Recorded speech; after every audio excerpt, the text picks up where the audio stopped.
All right. I've clicked the go live button, so we should be going live any second now here. Ba-ba-bum.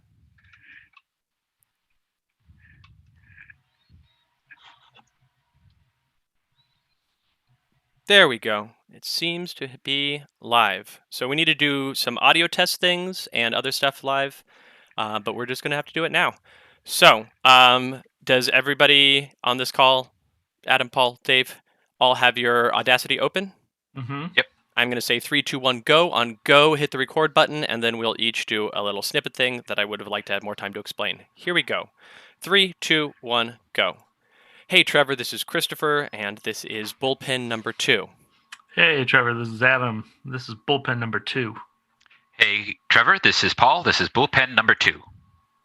Hey, Trevor, this is Dave. This is Bullpen number 2. Got it. And now we're all quiet for 10 seconds for room tone.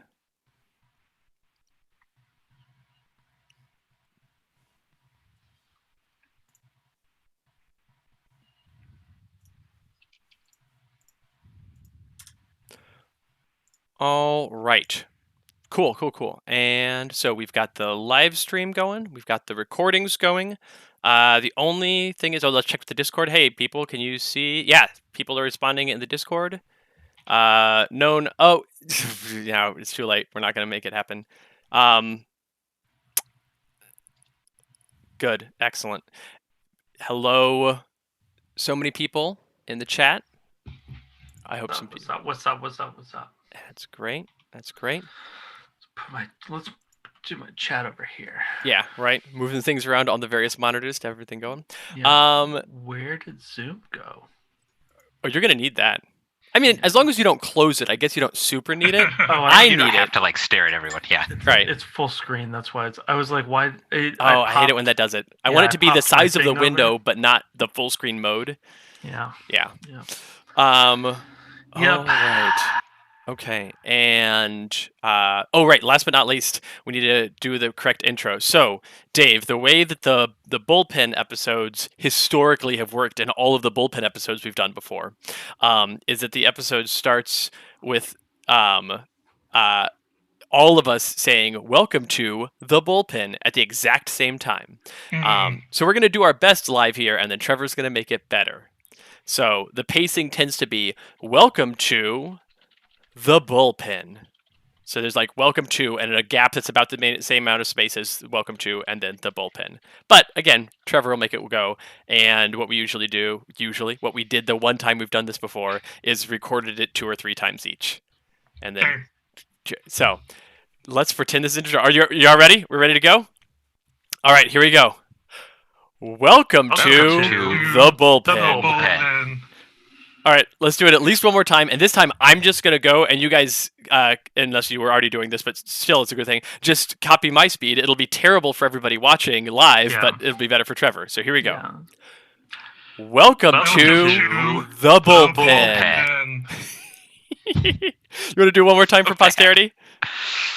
Yeah, okay. Let's do. I'm okay. We're going to do one more time. We can do one more. Okay. All right. Okay. All right. Welcome to the Bullpen. Mine synced with you perfectly on my side. Perfect. So. Great. That's how that works. Great. Yeah. Fantastic. Meanwhile, over here, the document that we're reading letters out of just got significantly compromised. In what way? Someone stepped on the keyboard and moved everything around, and it happened. My cursor happened to be in the middle of the document. No, it was the cat. I jumped up on my desk and stepped on my keyboard. Welcome to the Bullpen. I'm just making wine over here with my keyboard grapes. Okay, let's actually begin the. Oh my God, what's this? Whoa, Ensign, buddy, calm down. Ensign in the chat, giving us questions already. You are incredibly too early. The chat is going to happen a million before we get to questions, and I'm not going to scroll all the way back up to that. Steve, my friend. Yeah. Control-C, Control-V later. Yeah, way later. That's very ambitious of you. It's a whole letter. How's doing today? It's a nice long letter. So while we were doing prep, Christopher pointed out a letter that he had gotten. to Dave. And Dave said, "Oh, the letter's very long." And then Christopher had to explain how long letters get. It's like, on the nope. letters page. Oh. That was a I medium. was like, is that the whole story? It was just a medium letter. I All right, so, adjusted my expectations. yeah, let's get in, let's actually begin the part of the episode that Trevor will put on the air. So we did the welcome to the bullpen, and then here we go. Hey everybody, Hey. it's good to be back. What's up? What's What's up is that we've got again another full house here, given that it's a bullpen episode, meaning that we not just have Christopher and Adam, those boring people. We also have Paul. Hello. Hello, Paul. How are you? Well, Hello. 50% boring. I was going to say that I was Bob Saget or something like that, since you said we had a full house. You could have said that. You want to pretend like you're Bob Saget for If the you're rest of the episode? if you're Danny Tanner, Yeah. who does that make the rest of us? Man, I have no idea. I've never seen Do this it. show. I am only passingly familiar with it. I know that Mary-Kate and Ashley Olsen were little okay. kids in it. And I I'm know guessing that I'm Dave Coulier and I'm Dave Coulier. Oh, Dave's here. you do silly cartoon voices? Well, I think I'm Uncle Joey. I dated a lot of set for a period of time. Oh, okay, all right. Then dibs on John Stamos. Is I there am more is familiar with Bob Saget's work on America's Funniest Home Videos. man, Yeah, prestigious. this is Yeah. I'm definitely very He's familiar with everything you guys are Emmy Award-winning. talking about. Yeah. Anyway, yeah, so we're all here, and Dave, special guest Dave Chalker is here with us to legitimize our ramblings about the RPG today, so that instead of the normal thing happening where Adam and people ask questions about how the rules work, we give you a pretty good answer, and then Dave later goes, I wish I hadn't said that on the air. Now you can make those exacerbated sounds right here on the air. That's happened only like 7 times. That's so, not bad. Nah, That's not it's bad. fine. Everything's fine. That's good. It's pretty good. I'll take it. Yeah. So, welcome to 2021, everybody. Yeah. We've been here already, the two of us. Yeah. In 2021. Adam and I have already been here in 2021. But This is my first day. this is your first day in 2021, Paul. How's it treating you so far? Pretty good. Let me tell you, the 2021 you've missed so far. Congratulations. Well, thank you. The I gotta internet catch hasn't up. I've seen literally not watched the news. You know, because don't I have worry not about it. Been here, Yeah, right. don't worry about it. Familiar Nope. with just, any alien invasions or fascist insurrections that might have happened. You know what? You might be surprised to learn. Oh, okay. All right. Goodness gracious. Before we get into questions today, let's talk about the upcoming schedule, as is traditional. So for February, the first episode will be on Tuesday, February 2nd, episode 165, which I can't tell you anything about. Rather, I could, but I won't. I will tell you nothing about this episode. It's a But secret. it says right here it's about redacted. It's a It does secret say to it's about everyone. redacted. It does say that. Tuesday, February 9th, episode 166, the creative process, Ignacio Gallo's Treasure Trove. I'm very surprised that won, actually. I'm not. It's the most interesting, I think, it's the most different of the ones that was up for voting. On Tuesday, February 16th, there's editor's note number 45, The Return. Yeah, I wrote The Return in big letters there, so I remember to hit real big. enter after writing it. But also so that because it's the first editor's note in months. We haven't had an editor's note in so long. We were supposed to have an editor's note last month, but instead it got bullpenned, and here we are bullpenning it again. But And then Tuesday, February 23rd, episode 167 is Writer's Room Fashion, yeah. which is why I will not be on that episode, among many other reasons. But We'll miss you. I mean, Adam's going to be on that episode. I think he got space. It's not about the concept of fashion. Isn't it, though? No, it isn't. I've tricked you into doing an episode. I'm just going to talk cravats the entire episode. Oh, God. I'm going to Cravat-isode. recuse myself. Perfect. I like, Adam, that I threw you under the fashion bus and you did not even blink. You're like, yeah, that's fair. I have not worn pajama pants for a single day of 2020. Of 2020? Yeah. There was all of January, February, and half of March of 2020 in which you Okay. No. There was about a week in February that I wore not pajama pants. Okay. All right. Yeah. All right. Thank you. All right. Sorry. You should be. Or sweats. Like. All righty. So, all of that said, I know what I look like. goodness gracious. All right, Yeah. let's get into questions because we have a lot of them. Oh, and Trevor's going to have to come up with whatever question song accounts for Christopher and Adam and Paul and Dave. Oh, and now Paul's not even here anymore. Sorry, there's a cat. Like cats are like jumping on things and knocking things on the ground right in front of me, and I don't know what the heck is going on. Man. Yeah. You should have fewer cats, Paul. I agree with you. All right, let's get into questions. First question today comes from Nevermore, who writes, "Good evening, Christopher and Adam." None of those things. It's not evening. And Christopher and Adam aren't even here. I have some questions regarding the structure and flow of Sentinel Comics role-playing game as a whole. I believe I speak for many of the listeners on the letters page when I say the depth of the world you've created, the attention to detail, and the ongoing story is a major reason why I love your games. And why I'll be picking up anything and everything that you turn out in this setting. My questions today relate to the ongoing story and how it will be handled in the RPG. Early on in the podcast, you made it clear that every game of Sentinels the Multiverse is canon, since it takes place somewhere in the multiverse. I love this, as it makes my games feel more important than they actually are. Hold on, Nevermore, your games are actually very important. Don't sell yourself short there. For the RPG, where we are given more control than ever before, but every game cannot be canon.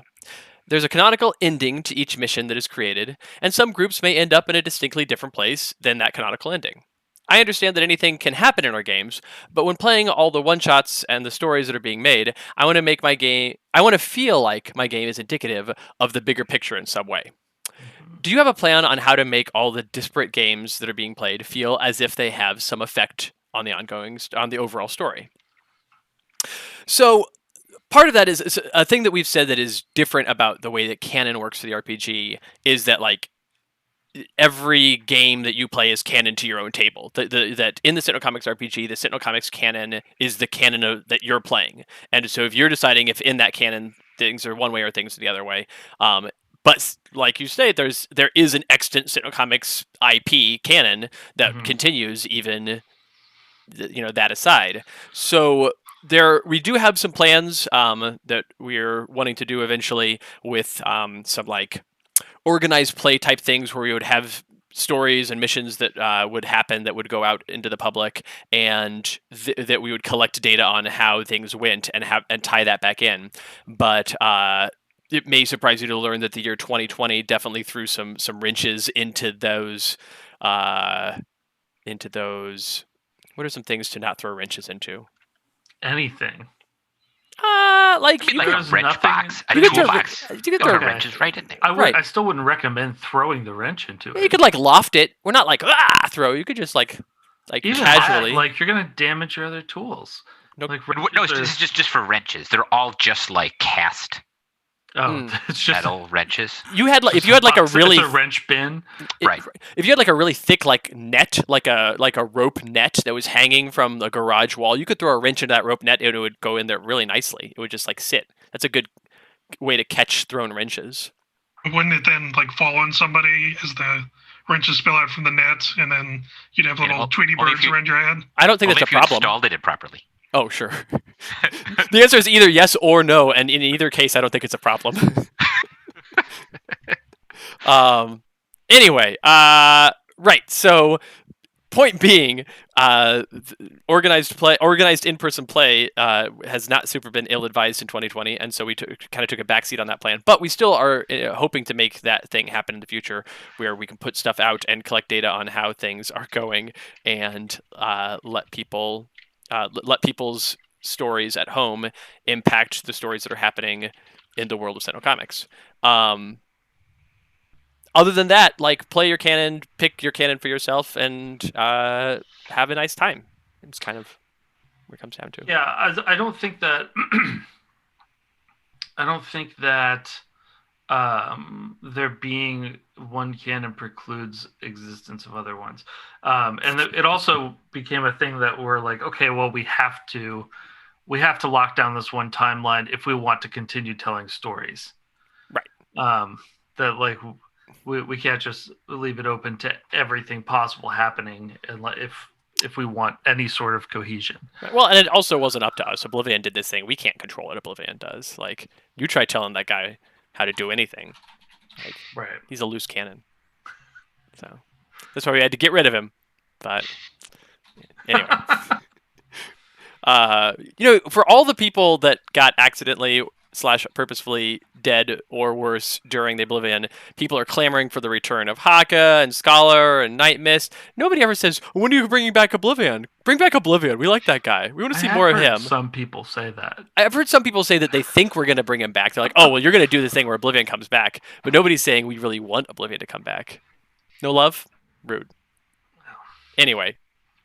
Connected to this question, I'm curious about larger story arcs. My assumption is that some missions are coming that will be more consequential than Stolen Legacy or Urban Infestation. How will major plot points be handled in the RPG? For example, Oblivion saw the death of multiple characters and the profound change of many more. If Oblivion was put out as an RPG scenario, would you have already decided who lives and who dies, or the community playing it decide, and the canonical ending would come after the mission has been out?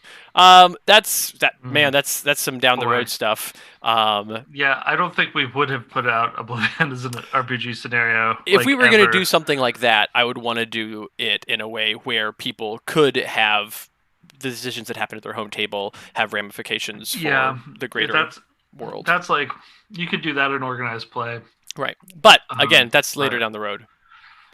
And last question, once the RPG is published in full swing, is the letters page going to change a bit to act as a hub for the RPG, addressing what happens to players in the missions like the starter kit, and telling the story of what's final canonical version of a story is?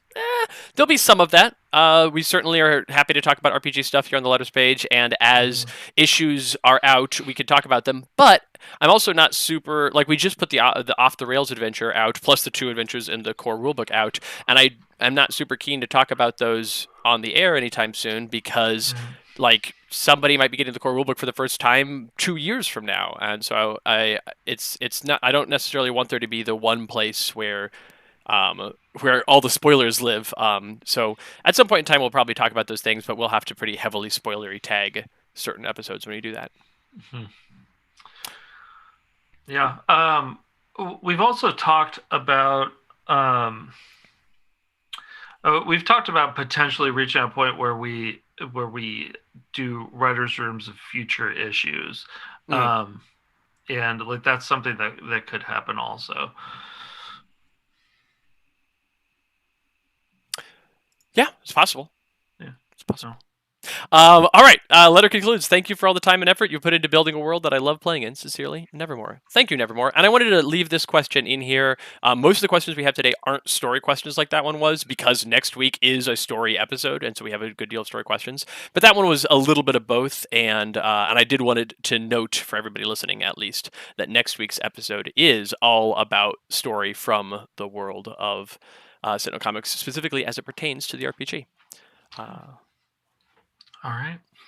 I have a question, a letter from Complimentary Beverage, who writes, Dear Adam, Christopher, Paul, and Dave, long time no drink. I'm loving the RPG core book. It's beautiful and heavy. My question is, how do you get your players to engage in social character development and breakthroughs without overtly telling them they need to open up and be vulnerable, do it now? I'm having a hard time with that. Any advice is welcome. Quench that thirst, Complimentary Beverage. P.S. Adam, how are we going to know the difference between you and Dave via Radioland? Well, I'm not doing Dave's voice right now. So. It is a spot-on impression, though. Yeah. So right. So it would be confusing. I'll refrain from that for the most part. We'll see what happens, though. I think we probably all have different approaches to this. Yeah. I don't tell people be vulnerable and do it now. Like I do. I grab my players and I slam up against the wall. I was like, "Are you vulnerable?" Yeah. And they're like, "No, I'm tough." I'm like, "No, you're not. You're garbage." And then I think they like hitting the X card with their free hand. Yeah, like, it's like, don't like. I don't know, the game that I run on Sunday nights, they're all into it.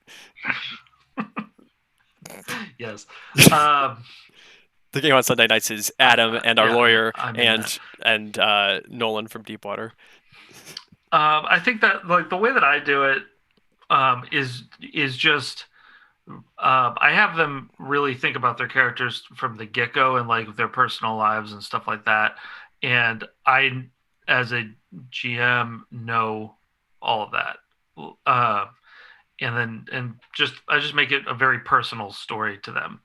And that's basically just my approach. And it just happens from there. Yeah. You can also just kind of bribe players. Like that is one of the things you can kind of use hero points for, to be like, right, here's the situation. You know, if you do kind of lean into this, I'll reward you for it. So, you know, there are some benefits to kind of playing that stuff out.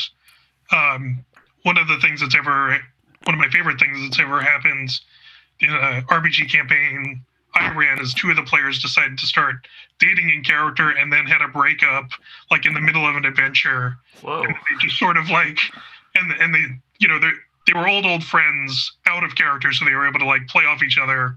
But it's like in the middle of all this other stuff going down, they're like arguing about like, well, you never took out the trash and like all this other stuff. And it just added this extra layer on top of what was going on.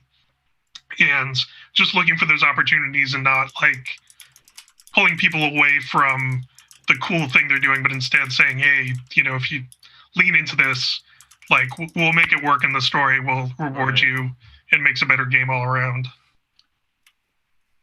Yeah, in my experience, what I'll do is not everyone wants to have an RPG that's like that, where you're like emotionally vulnerable and telling stories. So unless all of your players want to do that, it's not going to happen, and nor should you make it happen. It's not like wrong if an RPG doesn't involve emotional vulnerability. Like if you want to go be a bunch of superheroes that are just like, we don't deal with our emotions at all, we fight bad guys, done. That's fine if that's what everyone's into. So what I will do is like have a conversation before we even start the game with every player. Be like, now we must all talk about like, first let's talk about the kind of story and RPG game we want to play. And so if you have that, if you get that out in the open before you even start, and everyone is like, you know what? We want to have like intense, emotionally vulnerable times, then you can do it. Then talk about it and be like, okay, how are we as like the writer's room of this story we're telling going to construct characters and have them interact in a way that will generate those stories? So like then you get two characters that do what Dave just gave the example of, where like the two people are like, this would be so fun, you know, and then let's work on telling this story where characters date and break up or whatever, you know. Yeah, the similar to what Paul was saying about like asking at the beginning, and like Adam and I have somewhat recently gone through this with our Sunday night game, that we stopped and restarted and had the conversations over again. I always start games with like, okay, what are people's expectations? What do we want to get out of this? Like, what's the scale and scope and seriousness of this game? And then in playing, I actually don't put a lot of attention towards whether or not vulnerability or emotional stuff happens or not in role playing. I let that be very organic. If people seem into it, because sometimes people are like, oh, I want that kind of game, but in a certain session you're like, people aren't feeling it tonight. I can tell. I have to like, it's my job as a GM to kind of like read the room and gauge everybody's level of interest in that. And some nights it's like, yeah, let's do that. And some nights it's like, can we just like fight some things and do some stuff? It's like, okay, great. Some nights people want progress, and some nights people want goofing around. And so, for instance, in like a game that I'm playing on Sunday nights, we have been straight goofing around the entire time so far. I have written like 3 sessions worth of content, and we've gotten through less than a fifth of it in 2 sessions so far, because I give them a scenario and then all 3 of the players are just like, ooh, messing around with the scenario and not actually moving anything forward. I'm like, that's fine. And then I'm like, ooh, we can move forward in this way. And they're like, or more goofs. I'm like, that's fine too. And sometimes there'll be times like where they cover multiple sessions of content right away, because they're like, do this, do this, do this, do this. And I try to let them take the lead on that in terms of how fast something is progressing. Because if they're goofing around and not getting stuff done, but they are clearly enjoying themselves, that's great success. I want my players to be having a good time. And so sometimes that means being successful in accomplishing things. And sometimes that means just having a great time talking out and doing goofs and being in character in this setting that we've all kind of crafted together and we're all enjoying. So there's a now somewhat famous around people that we know RPG session that Christopher ran with me and Jody and a couple other people. Yeah. That the entire thing, he'd carefully planned this entire thing and then like gave us one seed of information that made us that made half of us distrust Jody's character. Yeah. We spent the entire time interrogating that character. It was a 4-hour session. Yeah. In which nothing got done. At the 3-hour mark, I was like, "You're attacked by wolves." I literally was like, come on, stop arguing with each other about whether Jody is or is not made out of spiders, which is what the big argument was. Is Jody a person or is Jody made out of spiders? And Jody wouldn't definitively say no or yes, and it just kept going and kept going. We're like, "We think you're made out of spiders." Jody's like, "Why would you think that?" It's like, "Can you say I'm not made out of spiders?" Like, "Why would I have to say that?" It's like, oh my God. And so then I said, "Fine, you're attacked by wolves." And they all turned as a team, efficiently murdered the wolves, and then immediately went back to Jody. Like, I was like, "All right, cool." Yeah. Single-mindedness. It was great. It was great. It was a good session. It was fun. But I had to do... The only work I had to do was let me grab some wolves and throw them over here. But it's just a matter of like how much people are wanting to have those sort of things. So as a GM, kind of be the barometer of that. And that's system agnostic. That's not in Sentinel Comics RPG. It's in any RPG. Your job as a GM is to facilitate and move. And like move things forward, but also if players are having a good time where they are, don't feel the need to like, no, we've got to get the stuff done. It's like, so I guess the concise answer is know your players and know their characters. Yeah, and that's communicate. Yeah, and that's the answer to all these questions. So, that's it. Joining us. Yeah, wrap it up. We have 400 pages in the rulebook that just say communicate. Yeah. Over and over. Yeah. No one's actually read it. They're just if they had, they'd know. Okay. All right. Thank you so much for that letter. Complimentary beverage. Nice. Well, I have a letter now from Booking Agent of Chaos. Oh, that's a very normal job. Yeah. No, I mean, don't you have a Booking Agent of Chaos? I have booking agents, and I have Agents of Chaos, but I don't have any crossover between the two. So now I'm feeling... schedule out your chaos. Yeah, right. It's very orderly chaos. Yeah. Greetings, Adam and Christopher, and to anyone else in the vicinity. First, I would like to say thanks for creating Sentinels of the Multiverse. It has been an immense source of fun and inspiration for me. Part of the reason I'm interrupting you here, Paul, I'm sorry. Part of the reason that I set these letters up is to make people who aren't me and Adam read the words, "Thank you for creating Sentinels of the Multiverse." Like, oh, thanks for saying those words, Paul. That's great. I love this podcast. It's really fun. All right, takes a little bit of the awkwardness off of us. This inspiration has led me to decide I want to create my own RPG from scratch. You may or may not know that is a lot of work. That being said, your weekly Tales of the Sentinels Multiverse helps keep progress going as I slowly trudge toward the ability to tell stories in such fantastic manners as you. Now, the questions.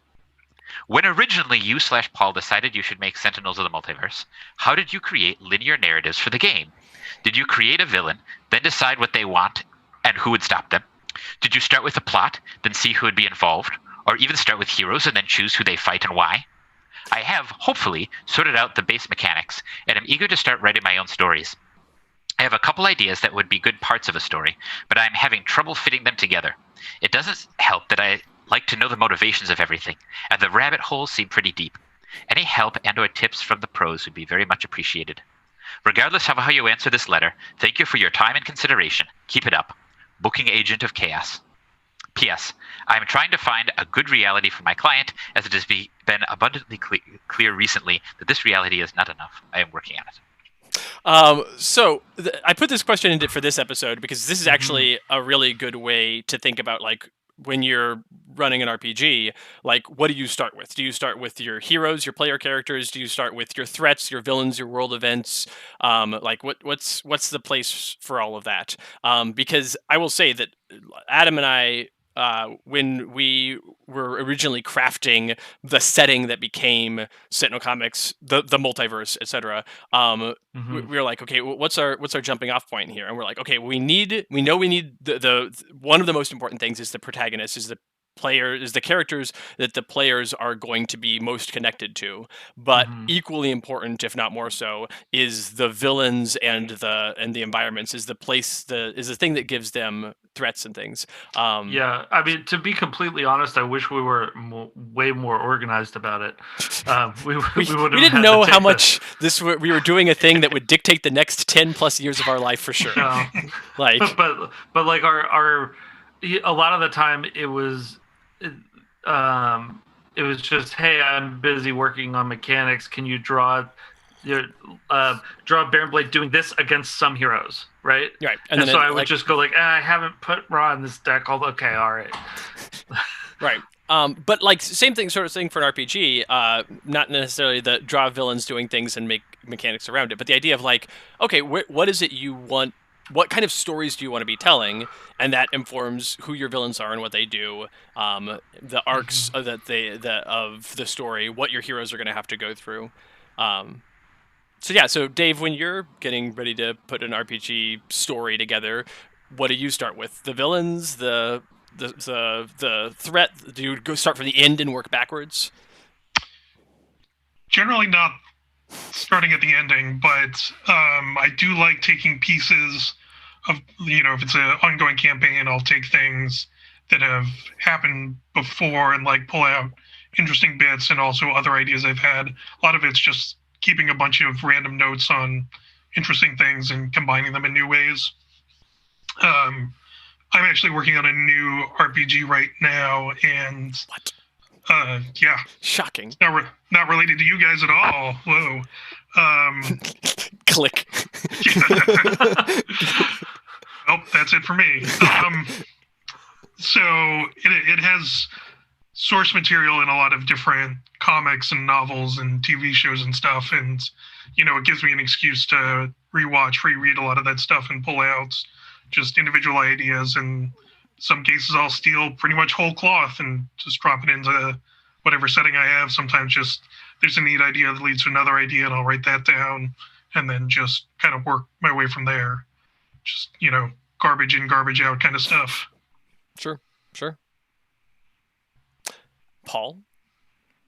So when I'm running RPGs purely, I don't spend as much effort as it sounds like Booking Agent of Chaos is spending predetermining what the story will be, if that makes sense. Yeah. I try to create complicated situations from which I can see many different resolutions and then just throw them at the players and make them tell the story. You're very sandboxy. Yeah. Sort of. Yeah. And sometimes they pick one of the things I thought of. Sometimes they pick a thing that I'd never thought of. So that's cool. That's what entertains me. Mine tend to go a little bit more linear, partially because I want to make sure that I've drawn everything for them. To me, like I'm very into like presentation and big set pieces and visual things, and so like I do like to have that stuff ahead of time. And with superheroes in general, or like especially, it's kind of easy to do that because if something blows up, heroes run towards it, so that's kind of my school of thought. In D&D, it requires a 10-minute conversation about whether to run towards it or not. Right. All right. I like that all three of us so far have had letters about story and about like emotions and storytelling and world building and role playing, and then the first letter that Dave has isn't about those things at all. It's about something neat. So this is a letter from Lord of Gibberish. I have a question about the design of a physical component of the game, specifically the dice, but it requires a bit of explanation. In the days of old, when we could play games in person, I was sitting next to a friend who kept carefully examining her dice every time she had to make a roll. When asked, she said she had a hard time distinguishing between the die sizes, generally confusing the D12 and the D20, and the D6 and the D8, and the numbers on the dice. The conversation was picked up by the rest of the table. Long story short, friends were polled. Turns out that something like 30 to 40% of the larger friend group had the issue to some extent. Most were a little embarrassed about it since the rest of us were so adept, so they didn't bring it up. The consensus was that they wanted dice that were color-coded by die size and the numbers designed to be visually distinct. I speculated at causes, but decided to keep my eyes open for dice that might help. Then, when I received my dice for the Sentinels RPG, lo and behold, the best I've ever seen is the best dice set I have seen for meeting these criteria. Through sharing them with some friends that had the issue, they seemed excited to have dice that would make it easier for them to play without frustration. My question is, since the dice provided so perfectly filled this specific need, was it something you were aware of and designed for, or simply a happy accident? In any case, thank you. I'm looking forward to when we can play together in the same room so I can put these dice to use. Totally on purpose. Yeah. Oh, yeah. No, I like definitely for sure, because when we were doing examples in the rulebook, we're like, okay, we need to always have D4s be a certain color, always have D8s be a certain color, and our dice set that we make, the physical dice set that we make, should match exactly with the examples in the colors rulebook. as in the book. Like, it was also even before that, we had at least 3 or 4 45-minute to an hour long meetings of like heavy discussion on what the dice should be like. Like it was, it was very, very intense. The colors of the dice discussion, the opacity of the dice, the font and colors of the numbers, like all that stuff. So it was very thoughtful, and our design team ended up coming up with some really great dice. Yeah. For me, like any product that we're making, I care deeply that something is easy to parse visually really fast at just a glance. Yes. So like even if you've got an easy time in this case, like distinguishing dice, like I also do too. Like if I look at die that are right in front of me, I can tell what size they are, even if they're identical colors, right? Because of how my brain works. But if there's a big pile of dice in the middle of the table, like a ways over that way, like I've got to get closer to figure out what dice are what if they're all the same color. But with the Sentinels dice, if they're different colors, I just know how many D6s or D8s or D12s are out there, right? And something I noticed like there's some other kind of specialized dice that do this too, like the Fantasy Flight Star Wars game dice are really easy to distinguish what they are by color and stuff from a distance too, which is important. Yeah. So, and I've run this game a lot at conventions, and that is generally a group that is very, mixture of RPG experience. And, even before I was working on Sentinels, I had bought, I went to the ChessX booth and picked out, here's my Roy G. Biv set of dice for all colors, plus a big pile of dice with the same color that were the GM's dice, because I can distinguish at a glance as well, but be like, these ones are different colors. I can just tell you roll 2 of the yellow ones and 1 of the green ones. And, this pile of silver dice by me, I'm just worrying about that. And, so don't touch silver dice. They're mine. Right, exactly. Or if you do it, you might devour a minion accidentally or something. But, just having that for demo purposes was huge. And I'm glad we were able to carry that through to the official product. Yeah, I can tell I can distinguish them also, but I still prefer the color coded, because like anything that takes like a second off every time I do things is like you've saved me probably a minute over the course of this whole time, but like. That minute is valuable to me. So again, especially because conventions, you like have an hour to run, and then people have to get to their next event. So anything that speeds up that process helps a lot get those done.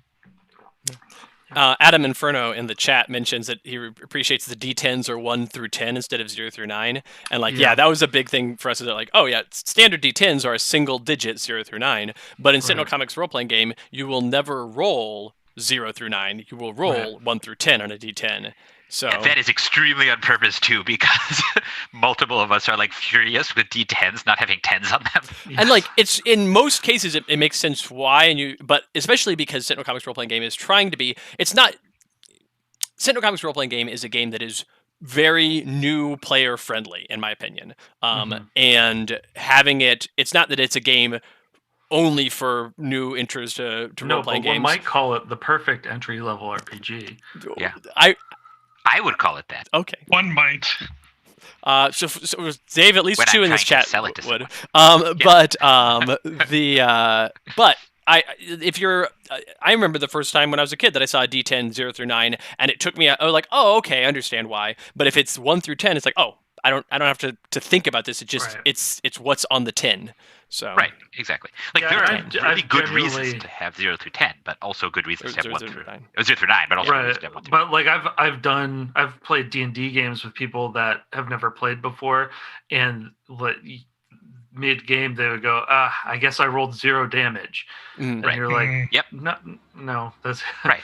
You rolled well, but like that's one less thing that you have to explain, yeah, Right. understand, yeah, all that stuff.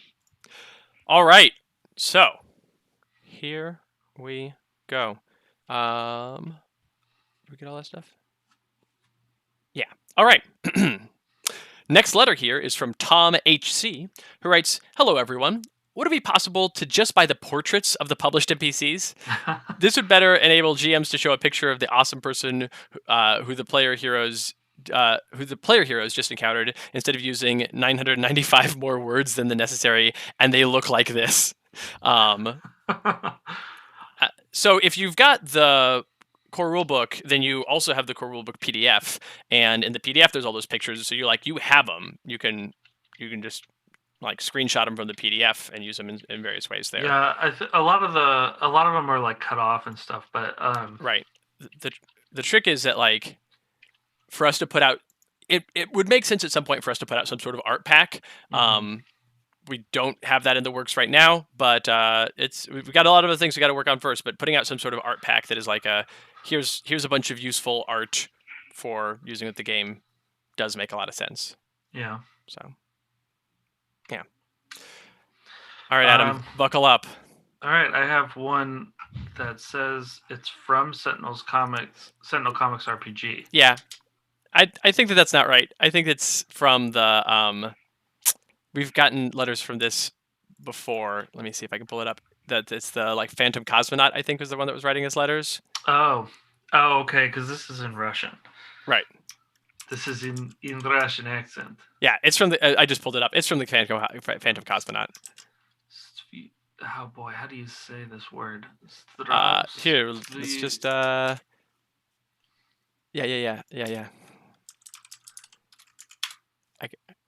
Oh, good lord! It's just hello. No, I don't want to watch a 3-minute video where you talk about your favorite recipes. Oh, well, Adam, this didn't help me at all. I looked it up, and good luck, buddy. Here, I'm sending you a link. This is good radio. How's everybody out there doing in Discord while Adam learns the pronunciation of this? Learn how to pronounce a Russian word. Hold on. Let's see. Do we have some skipped questions? Paul, you had a question that somebody asked earlier that you really wanted to answer. Oh, yeah, that's true. There was a question before about sea shanties, just hanging out in there. I can talk about sea shanties while Adam looks up Russian. Do it. So I learned this. So the first backer, Quasi Quirky, asked, Paul, what do you feel about Colbert naming 2021 the year of the sea shanties, which I did not know until you asked this question that he did, although I enjoy Stephen Colbert for his Tolkien fandom. Alongside, sea shanties have exploded in popularity due to TikTok, which I just learned like 2 days ago, because I am not on TikTok, unsurprisingly. And then someone was like, have you seen these Ticks and Talks? And there's evidently people singing songs that I've known for a long time, like Wellerman and Leave Her Johnny and stuff like that on TikTok with each other, which I think is amazing. I am super into it. And I feel like a hipster as well, because I was into shit. I watched one that was like this. There was one guy in the passenger seat of a car that was singing. Yes. And the guy in the driver's seat was like, ugh. And then it like slowly cuts. And he gets into it. Just singing along. Yeah. And that's the Wellerman song, catchy. which is a song I've known for a long time. It's great. Yeah. Soon may the Wellerman come to bring us sugar and tea and rum. It's great. Yeah. So All right, I have to listen to this. Hold on. Okay. See. So the Longest Johns have a pretty good go. recording of it that they made a few years ago of that song, Wellerman. Also, another question in the chat. Techfire80 asks, will we be seeing stats for existing characters and supplements before we get core books that feature them? Man, really depends on what you mean by, like, there isn't necessarily... Yes and no. Okay, I'm ready. Zdravstvuyte, Adam, Christopher, and Pavel. Greetings from the depths of a singularity within which I seemingly draw infinitely closer to Earth while never managing to reach it. A feeling I am given to understand you are all now familiar with. Furthermore, my personal greetings to Pavel as a fellow fan of science fiction. Well, my own tastes lean more towards the classics, and the only episode of Star Trek Maxim was able to smuggle in past censors was Turnabout Intruder. And while you are indeed the very model of a bourgeois businessman, good lord, I can at least appreciate what we share in common. And also that you seem like a good and responsible man who properly gives his workers a fair stake in their enterprise. It is important to remember that not every participant in an inherently abusive system is themselves an abuser, or indeed a fan of excitable American actors flamboyantly pretending to be women trapped in male bodies. What is happening with this letter? But enough politics and suspicious overactors. Okay, wow. I have important experiences to report regarding my personal experiences regarding running the starter kit for the role-playing game.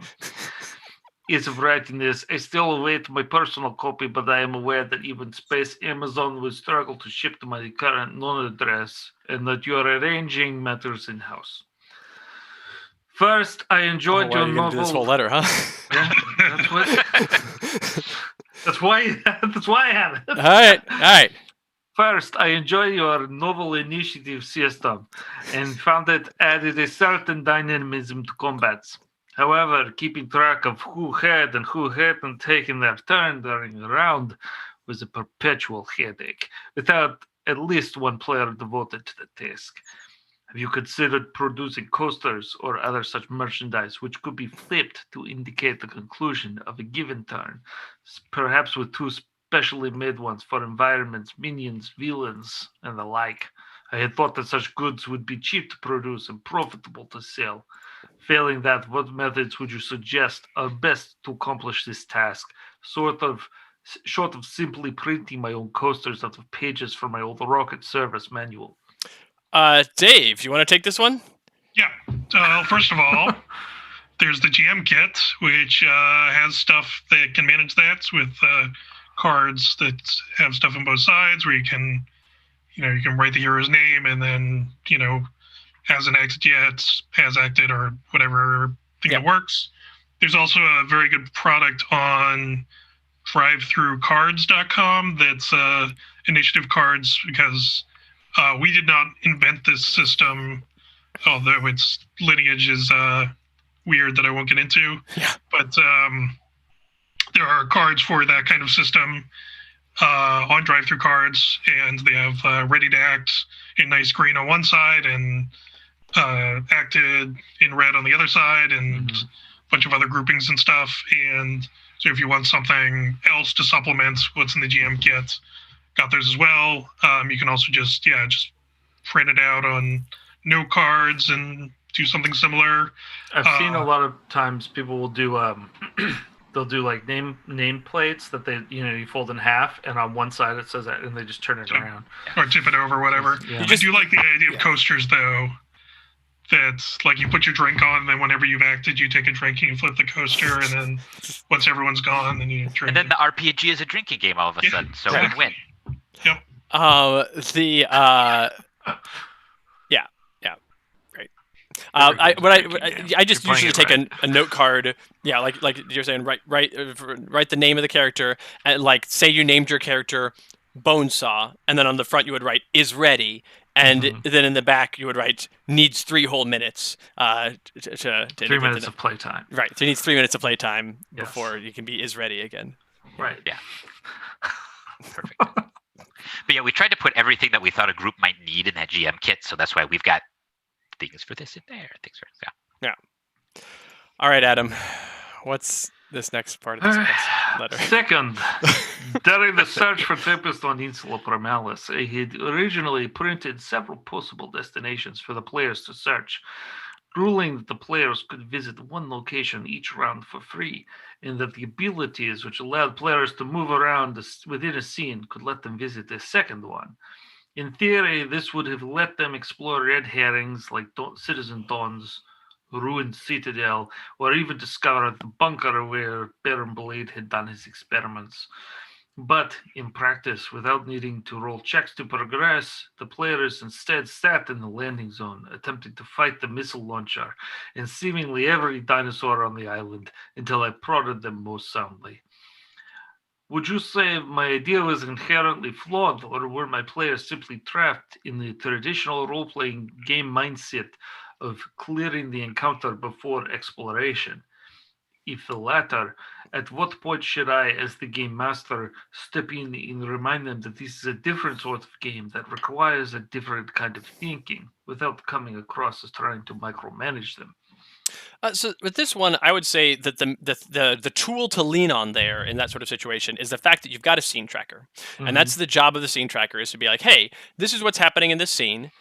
This is like the stakes are going up, and telling people at the beginning of the scene, okay, you've got to do this thing, and you've got to do it before we reach the red zone. You don't necessarily have to be so explicit, but with some groups you might have to be, at least the first couple of times they encounter that sort of thing. And be like, look, you've got to get this done before we get to the end of the red zone. If you stay here at the beach fighting dinosaurs, you can do that all day.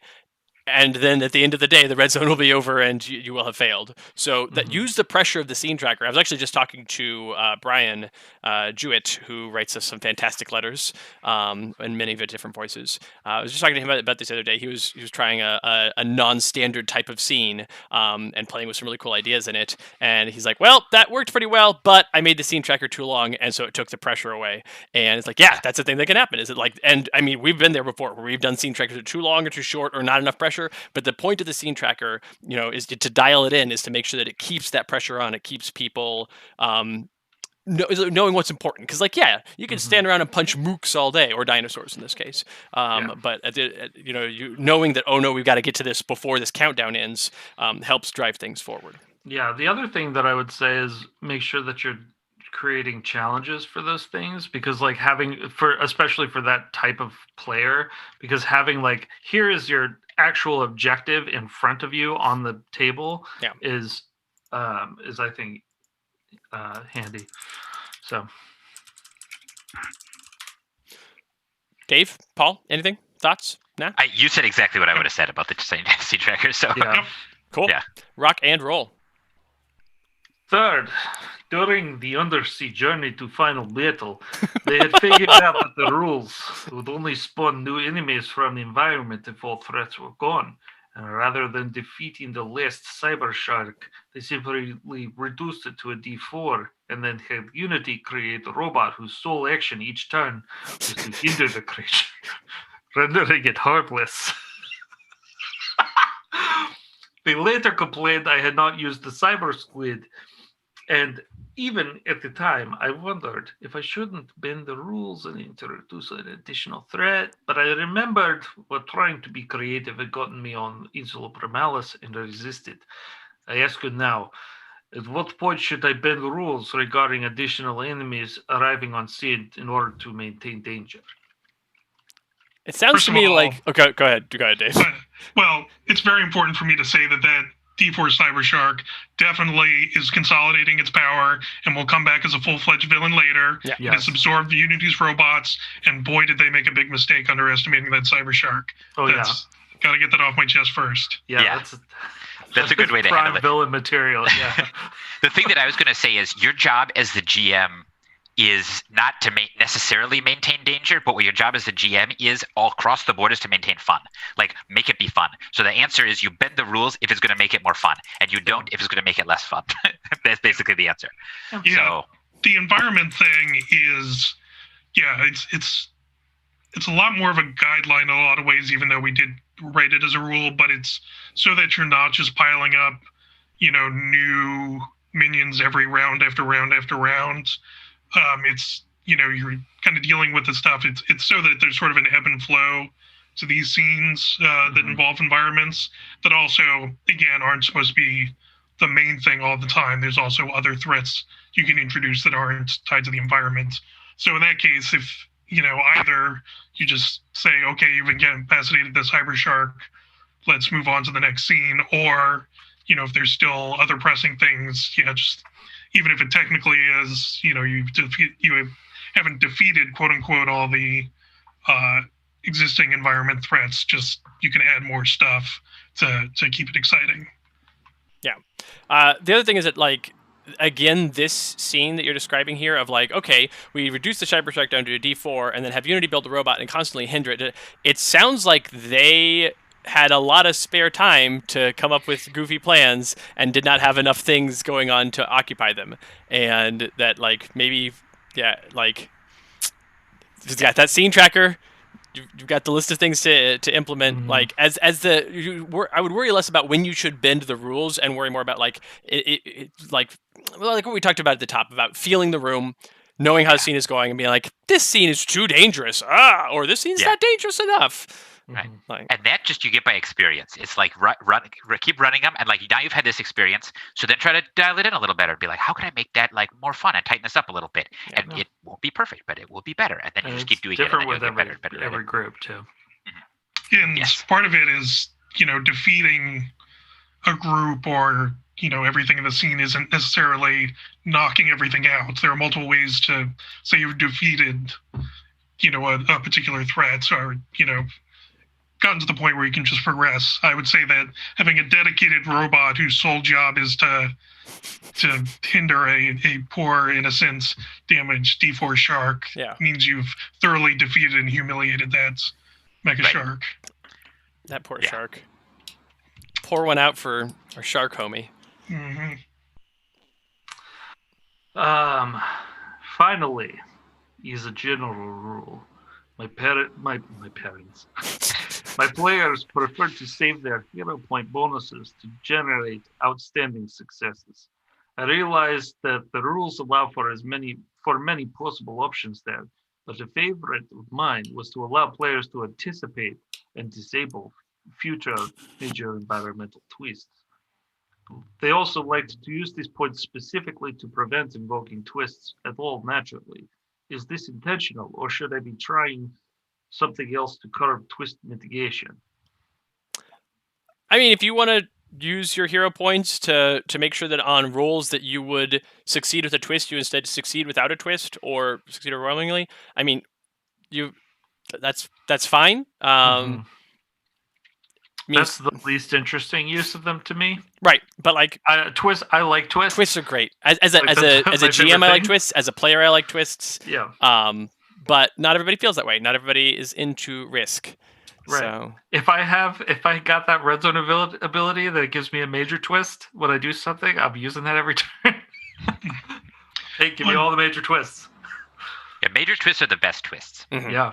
So you want to get as many as possible. Yeah, minor twists are fine. Right. Yeah. But they don't really like major twists. Yeah, they don't really get you right there with the major twists. Yeah. It's also like you're using bonuses before you roll, as the rules are written. So I have the feeling like that might work sometimes, but also you're always taking a risk that when you spend those points, and then it still doesn't get you out of a twist. So you're still putting twists in the game. It's fine. Right. Yeah, but that is an important note, is that whenever you're using your bonuses, your boosts, including the hero point boosts, you apply them before the roll, not afterwards. So, yeah. All right. I look forward to enjoying role-playing game at some point. Time as always flows ever onwards, and its strange courses may seem short or long, but it only moves in one direction. I wish you all the best. Prощatye, gospoda. All right. Amazing. There we go. Cool. Some good questions in there, though. Yeah. I have a question now from Dustin. Houston. Greetings. Like many, I have been building lots of characters for the Sentinels RPG. The setup for randomly building a hero has been great when I feel like I'm in a creative rut. But sometimes I get the same problem while making a villain, and that section isn't as well suited for random building. Is there a reason the villain section was apparently not built with randomization in mind? Thanks. Yes, there is a reason. Mhm. Next question. So I actually remember when Dave and I were talking about this when we were building this section, and we were like, all right, so we made the hero section so you can intentionally, like, you can go through it and pick and choose what you want for hero building, but also you have these systems of doing it randomly. As a villain, as a GM, when you're building a villain, you like probably shouldn't be building a villain with like I don't know what I want, who knows what could happen. Like, you kind of have an idea of like what you're building towards. If you don't have an idea of what you're building towards, roll some dice and like, or like randomly point to one on the list to see if that sounds good to you. But you could also use the hero creation process to make a version of the villain to then inspire you to use the villain rules once you've got that concept. That would work. Yeah. But the trick is that, like, since as a GM you should be building for an intent, that you have like an idea of what you want. You're like, oh well, this villain should be doing this sort of thing. Then if you're wanting to build just a random villain, pull one from the book. You know, those exist. Roll a D400 of something. I mean, even reskin one from the book. Right, that's what I mean. Like, just grab. They're like, you know what, this one will do. I'll give it a different name. Right. And like, it'll be fine. Yeah, when I'm thinking about building villains, though, like, I think about how I want an encounter to play out. You know, how I want the fight to go. Like, do I want it to be like an uphill battle against massive amounts of hinders? Do I want there to be a lot of minions? Do I want, like, and that's something that a randomized process doesn't really allow you to account for. All right. Dave. Yep. So I have a question here from Lightbulb, who says, "Greetings." I should probably do this in a Lightbulb voice. Yeah, do it in a Lightbulb voice. Right, yeah, if you could. Greetings to Paul, Adam, Christopher, and Dave. Your recording session is packed today. I am Lightbulb. I am not a Lightbulb, nor am I the Lightbulb. I am merely Lightbulb. As of the writing of this letter, I have not yet gotten my hands on a copy of the Sentinels RPG, but by the time this episode airs, I probably will have gotten one from my local board game spot. Hope so. It won't really do anything for me since I won't be able to get with my regular gaming group until COVID settles us down. Till then, the only person I can really play with is my younger sister, so I might test some things out on her. I have GM'd before, but only with pre-made campaigns. Since I'm the only person in my gaming group who listens to this podcast, I've been asked to GM all of our sessions and come up with some interesting campaign involving some certain villains we've battled against in other games. I was wondering what tips you might have for a relatively new GM looking to start making custom campaigns, how to set up an interesting story in the 6-issue formats. All right. Well, we think we've talked a little bit about that, but we haven't specifically talked about the 6-issue format.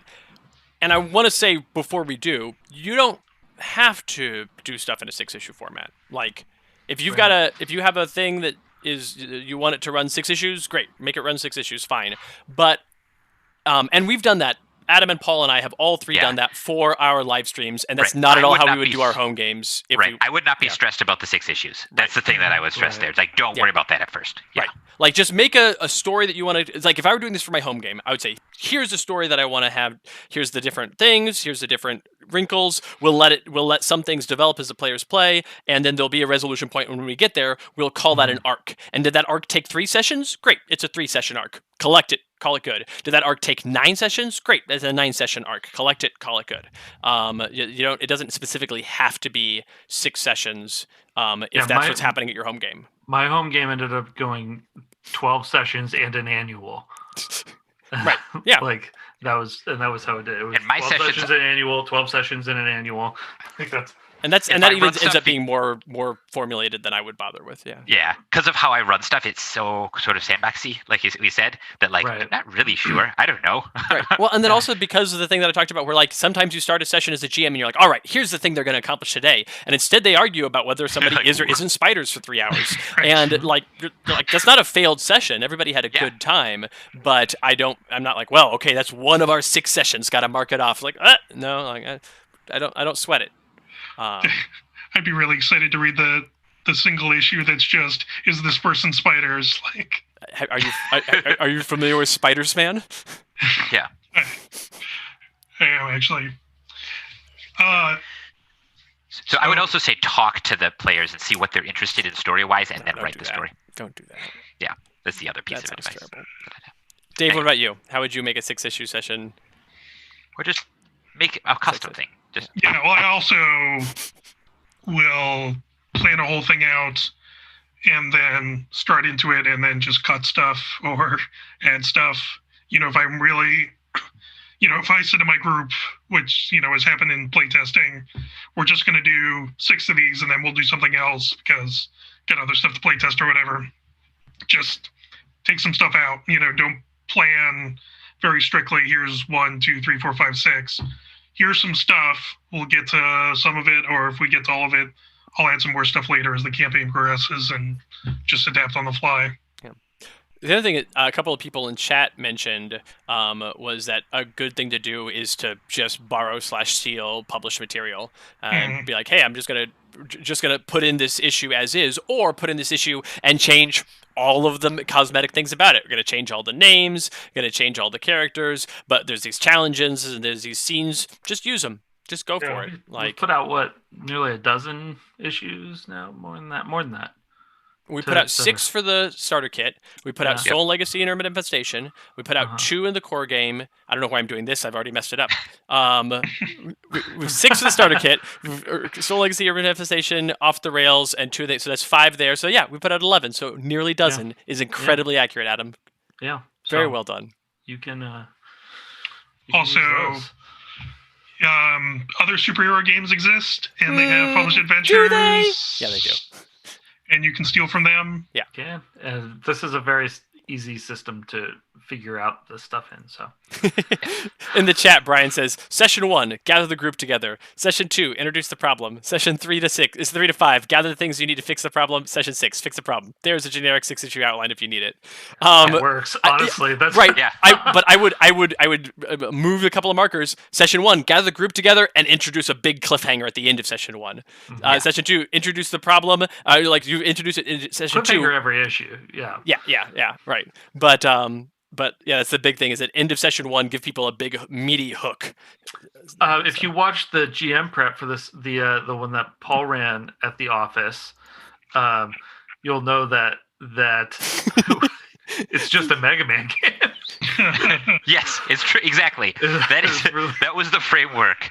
Like anything that's goofy that works vaguely narratively. But then they threw away the weapons, right, or something like that. Right. Yes, they threw. Away.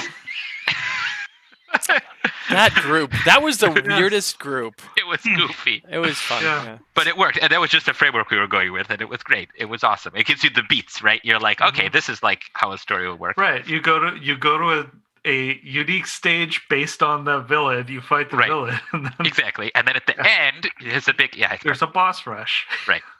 Yeah. It's just a video game. And I think the Sentinel Comics RPG, like, it's very easy to make video game type stories in it, given how the mechanics of the game work.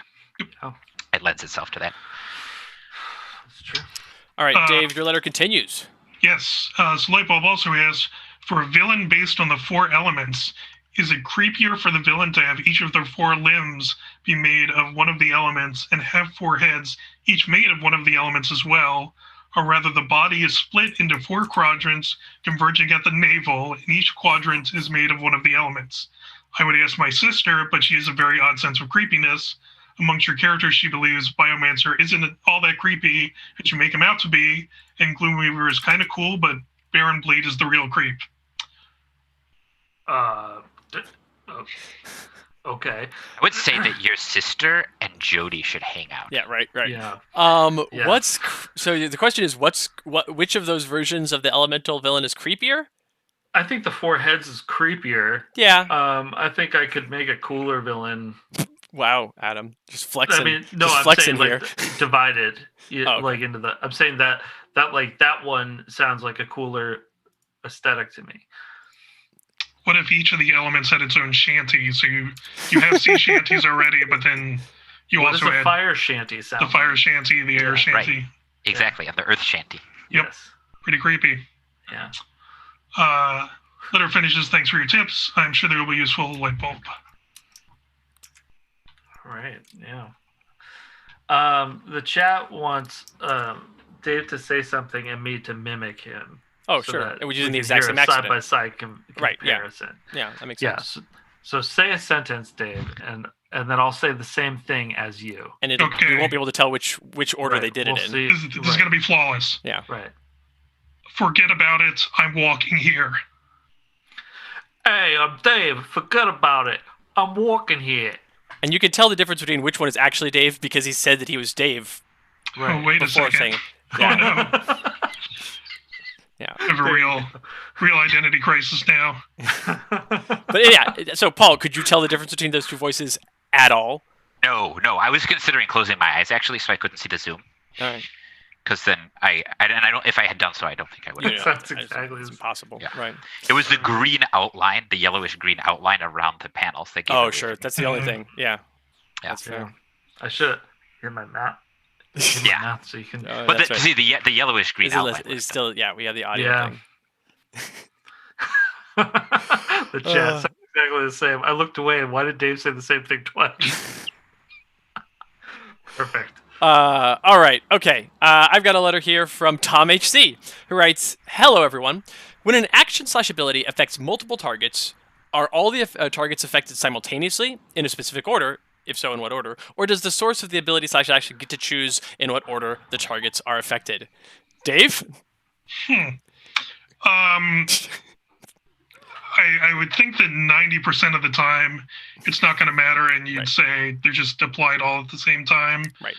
If you do have a circumstance where multiple reactions might be in play, then probably, to some extent, you're going to look at like what makes the most sense, like or visually, like are you imagining in the scene like this person's closer than this person, and then this person will probably get hit first, so you might just resolve that. I wouldn't try and make it some tactical thing of forcing the player to decide which order and just have the GM make a call. But in general, for most of the time, you're just going to apply it to everyone at once, and it's not going to be a big deal. Yeah, and I would say in general with that, you just, when you do a thing, just say it. Be like, okay, if you're a player, a hero, and you're like, okay, I hit all these things, if the order matters, the GM will be like, oh, well, this one has a reaction, so here we go. And same thing if a villain is hitting a bunch of heroes and a hero has a reaction or an inherent that matters or something, it's up to the heroes to speak up and be like, oh, well, because of this, can I like jump in there and do this thing? So because this isn't a card game, it's an RPG, everybody at the table is autonomous, it gives you the opportunity for people to speak up, and everything can be a conversation in the moment. So communicate. Okay, so this is the meat and potato of this letter. Are you ready, Dave? The letter continues. I'm ready. Please explain to me the merits of masteries. My understanding is that when a villain takes a specific kind of overcome to try to achieve a specific set of outcomes, the villain automatically counts as having rolled an 8 to 11 on the effect die. Since the only uses I know of that all villains have for the overcome action are 1, to complete challenges, which can be only created by the GM, so giving a villain the ability to auto-succeed on something the GM created so the villain could make use of said ability is recursive and encourages the GM to do more work. 2, to advance the scene tracker, which the rulebook advises using sparingly.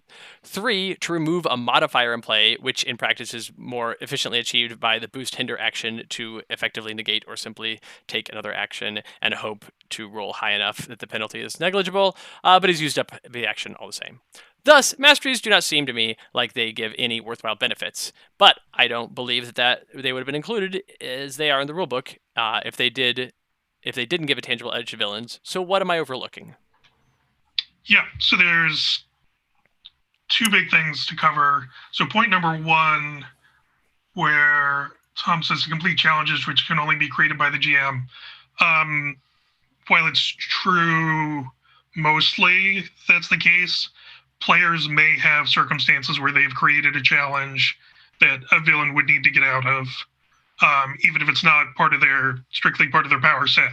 Things in the narrative might work out that way, and it definitely happens with environments. And environments, are kind of more of a neutral thing, and they'll often just be like, they dumped a bunch of sludge on everyone in the scene, including the villains. And so those are circumstances where they would either conceivably roll, or like principles, they're going to give you a thing that says if there's a specific thing in the villain's wheelhouse, they're just going to get it done. So, if they're not going to be affected by the environment dumping sludge, then the mastery points you to, they can just get out of it without having to roll and move on. The other thing is, the other examples of like removing modifiers or advancing the scene tracker. Again, it gives you differences where the mastery is pointing towards what the villain is going to use to accomplish the goal and what they're really good at, versus something that they might, conceivably fail at by having to roll or create some other twists. And so it's more kind of telling you as the GM, here's how the villain accomplishes things when these things come up. So those are, by and large, what those are for.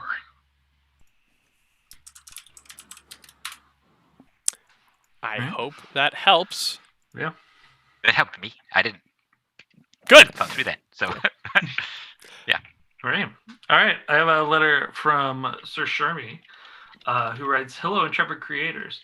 As I was preparing to run the Urban Infestation adventure as a one-shot for some grad students on Halloween who have either never played an RPG like Sentinels or never played an RPG, I noticed something about Myriad that I found curious. I was confused about how his status die worked, since the PDF I had said his status was health, which seemed unlikely given the status die all talked about numbers of minions. This may have been already corrected in a newer version of the PDF. Yeah. Since I was trying to make sense of what was up with his status, I went looking in the core rules and figured out that it was based on minion number by looking at the version in there. Here is where the curious part comes in, though. Those dice were in the completely reverse order. More looking between the sheets made me realize that these 2 myriads are made using 2 different archetypes, the Urban Infestation one being Legion and the core rules one being Overlord. Mechanically, they do similar things, but as the book notes that they are that they are approaching the minion use in opposite ways. Legion is all about being an unruly mob, so they are weaker and harder to control as there are more of them, but Overlord actually gets more powerful the more minions take the field. From a design perspective, why the change from making Myriad Legion to Overlord? At the same time, narratively, is there a reason for this shift? Did Myriad start as an unruly mob of bugs that had to stay close together to function at all, but as he became more experienced with his powers, he became more comfortable with controlling large masses not part of his body? Inquiring minds want to know. Well, really, this is just a minor but notable tonal shift, and I'm really curious about the reasoning behind the change. Thanks for creating a bunch of awesome games and a fun superhero universe for us to play with your toys in. I look forward to the answer to this question almost as much as getting to introduce new players to this amazing flexible narrative system and help them feel more empowered than in other systems where they keep missing a goblin with their axe 5 turns in a row. Sir Shermy. That goblin's very dodgety, so that makes sense. Yeah. So Yeah, in the Urban Infestation adventure and in the core rulebook, Myriad is built two different ways, neither of which are wrong. I think that you're saying there's a typo in the PDF that says that Myriad's status is based on health, but all the die abilities there are lined up correctly. That it's based on the number of minions in the scene, and we do this a lot actually. Adam and I were just building a pile of a pile of villains for an upcoming product that we're working on, and we built them in a few different ways, and we're like, this is the one we want to use for this, because any villain or any hero can be built in a variety of ways. There was one of them we actually like simultaneously built multiple ways. Yeah, right. Yeah. So that is just a thing that's true about the system, and that's a thing that we think is actually really strong about the system, because it's less of a question is who is this character forever, like this character sheet is the canonical version of this character, or more of like this is what this villain is focusing on right now. You can imagine building a Wraith character sheet very differently if she is investigative, problem solving, sneaking around and doing investigations, Wraith, versus if she's being a primary combatant ninja style Wraith. Like those are two different Wraiths in terms of a character sheet who are still the same person. So it's like, what is your focus in playing this character and doing this story, both for heroes and villains? Urban Infestation also has the whole like Chaos Rift stuff going on. Yeah. So that also is part of the flavor reason. Mm-hmm. There you go. All right. Thank you for your letter, Sir Shermie. I've got a letter from Russ Luzetsky. Hi, Russ. Hey, SCRPG folks. I'm glad and excited you've been able to get the game out to the masses. I imagine it is a huge deal for you, and I hope you've been able to celebrate it appropriately and safely. Stupid pandemic. Smiley face. We have only celebrated inappropriately. Right. Mm-hmm. But we are very excited. Yeah. In our inappropriate and non-safely, but with like playing with knives from COVID. Yeah. Right. It's just like we've been like one at a time with masks on, socially distanced, like setting off fireworks in our car. Right. Lighting fire to our own clothes. I really like the idea of setting off fireworks. Like, it's exciting times. Let's set off these fireworks in the car. Like, we pull up our cars next to each other. Yeah, right. And just like, keep the windows rolled up and set off fireworks. Yeah. That's the next GTG holiday party. All right. There we go. So, I had a question around how a character can recover in scene from being out. Say Hero A is taken to 0 health, then Hero B uses Harvest Life Force under Power Source of Relic to allow them to recover health. My assumption is that it would bring Hero A back into the action, probably in red, of course, but I thought I'd check with the people who actually know what they're doing. Any thoughts and/or commentary? Right now, it looks like Harvest Life Force is the only ability that will allow for this, though, so it might not be intended. Harvest Life Force in the wording's right there. Yeah, the wording in case is useful. Attack using power, use your min die, take damage equal to your mid die, and one nearby ally recovers health equal to your max die. I'm not sure why that indicates that you would come up from out, though. Like, well, because Russ is assuming that like if you're out, you're at 0 health. So then if you recover health for any reason, you are no longer out.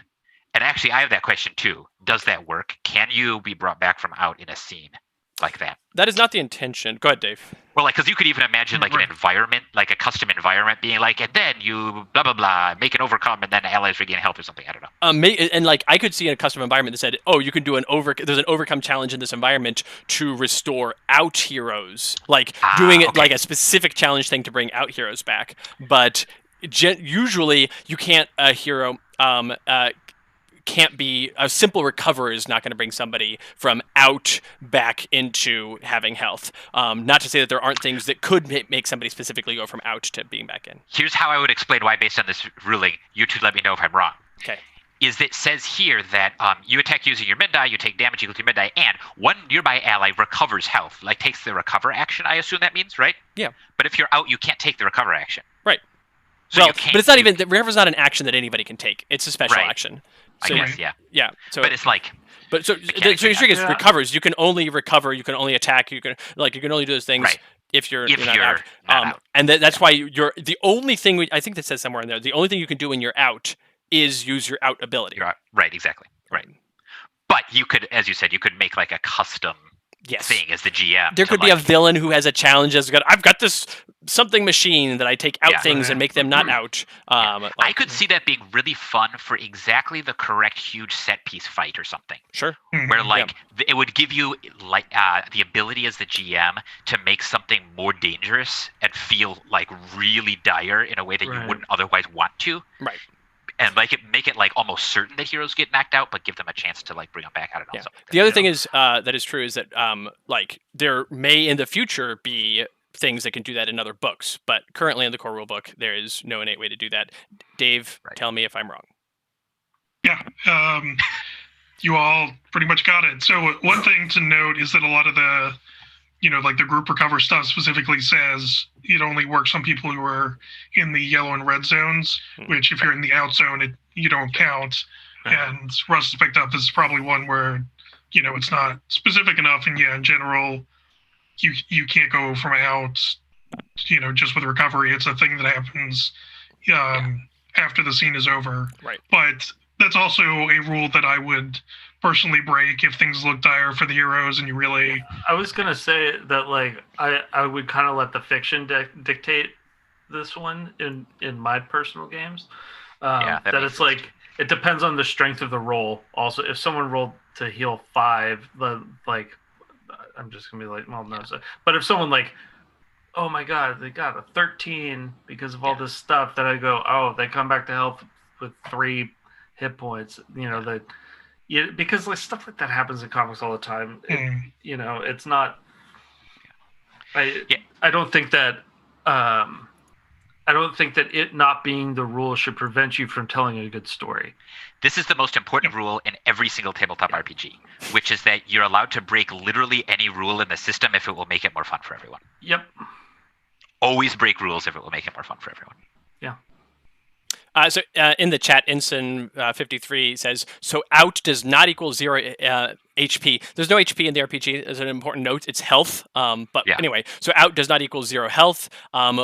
Would that be the ruling? When you go to 0 health, you move to the out zone, but it's a separate zone. I mean, when you go to 0 health, you go to the health zone, the out zone, just like you have the green zone, the yellow zone, the red zone, the out zone. And when you're in the out zone, it's like there's no normal way back from the out zone. Right, because you're not allowed to take any actions besides the out zone action, inclingrecover. Right. Like that's the rules lawyery answer. Yeah, and there's definitely wouldn't do like negative health or anything like that because you don't really want to go down that rabbit hole. Right. Yeah. And Brian in the Discord asks why health instead of HP, and that's an important thing. That was an important thing about the design. We talked about this originally. HP stands for hit points. Hit points are how much damage you can take before you pass out. Like that's a very specific feeling sort of thing. Health means physical health, mental health, emotional health, and that's something we play with in this RPG, that there are things that can bring you to out that aren't I got punched in the head so many times that I passed out. It might be I am incapacitated by the events of what's going on here. My health has been reduced.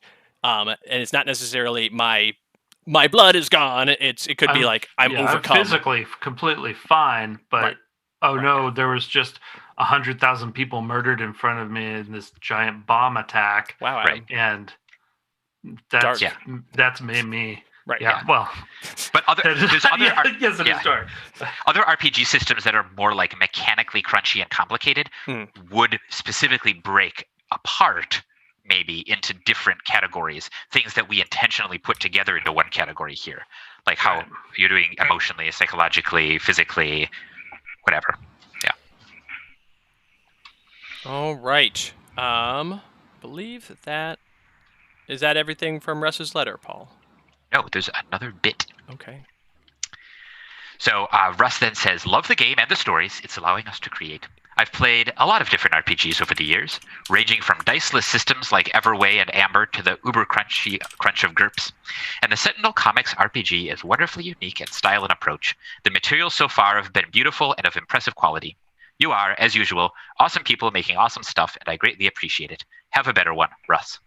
Thank you, Russ. Thanks, Russ. I'm pretty impressed with it myself, honestly. I look at it. There was one call. Was it like last week or the week before that Christopher and I were both looking at? I was like, "Did we actually make this?" And the answer was nice. And the answer was like, "Nope, Dave did." Well, yeah. I would say more Clark than and like the design the graphic designer. Like there's so many people with hands in this. There are. It is obviously something that you and I could have done alone. No, ours would look like crap. Yeah. So I've got a letter from D. Gosser. Says, "Dear Christopher, Adam, and Dave. Sorry, Paul. I have played the RPG a bit with some friends, and I have come up with 2 questions, both concerning boosts, bonuses, and hinders penalties. First, since bonuses and penalties can cancel each other out, and a non-persistent bonus can cancel a persistent hinder and vice versa, certain abilities from both the hero side and the villain side seem really lackluster. For example, I made a villain who got stronger if she had hindered targets, but the players would just cancel out her hinders and beat the snot out of her. Is this right? Am I doing something wrong?" That is right rules-wise, but you really, like, if you have a group that can make a lot of bonuses efficiently, like a group booster, then on purpose, the group hinder villains are not going to be as effective. But if they have to spend their whole action canceling out, a penalty one by one, then they get a lot more effective in those circumstances. Mm-hmm. If your choice is between removing a penalty from somebody and doing something else. Plus, if a villain is going first and is hindering somebody, then the roll to remove hinder on other people is then going to be hindered, when they make that roll. So it sounds like you might have the broad details right, but maybe not all the execution perfectly lined up there. Yeah, and sometimes I will intentionally use a villain that I know that the heroes can combat well, so that they can just beat the snot out of someone. Yep.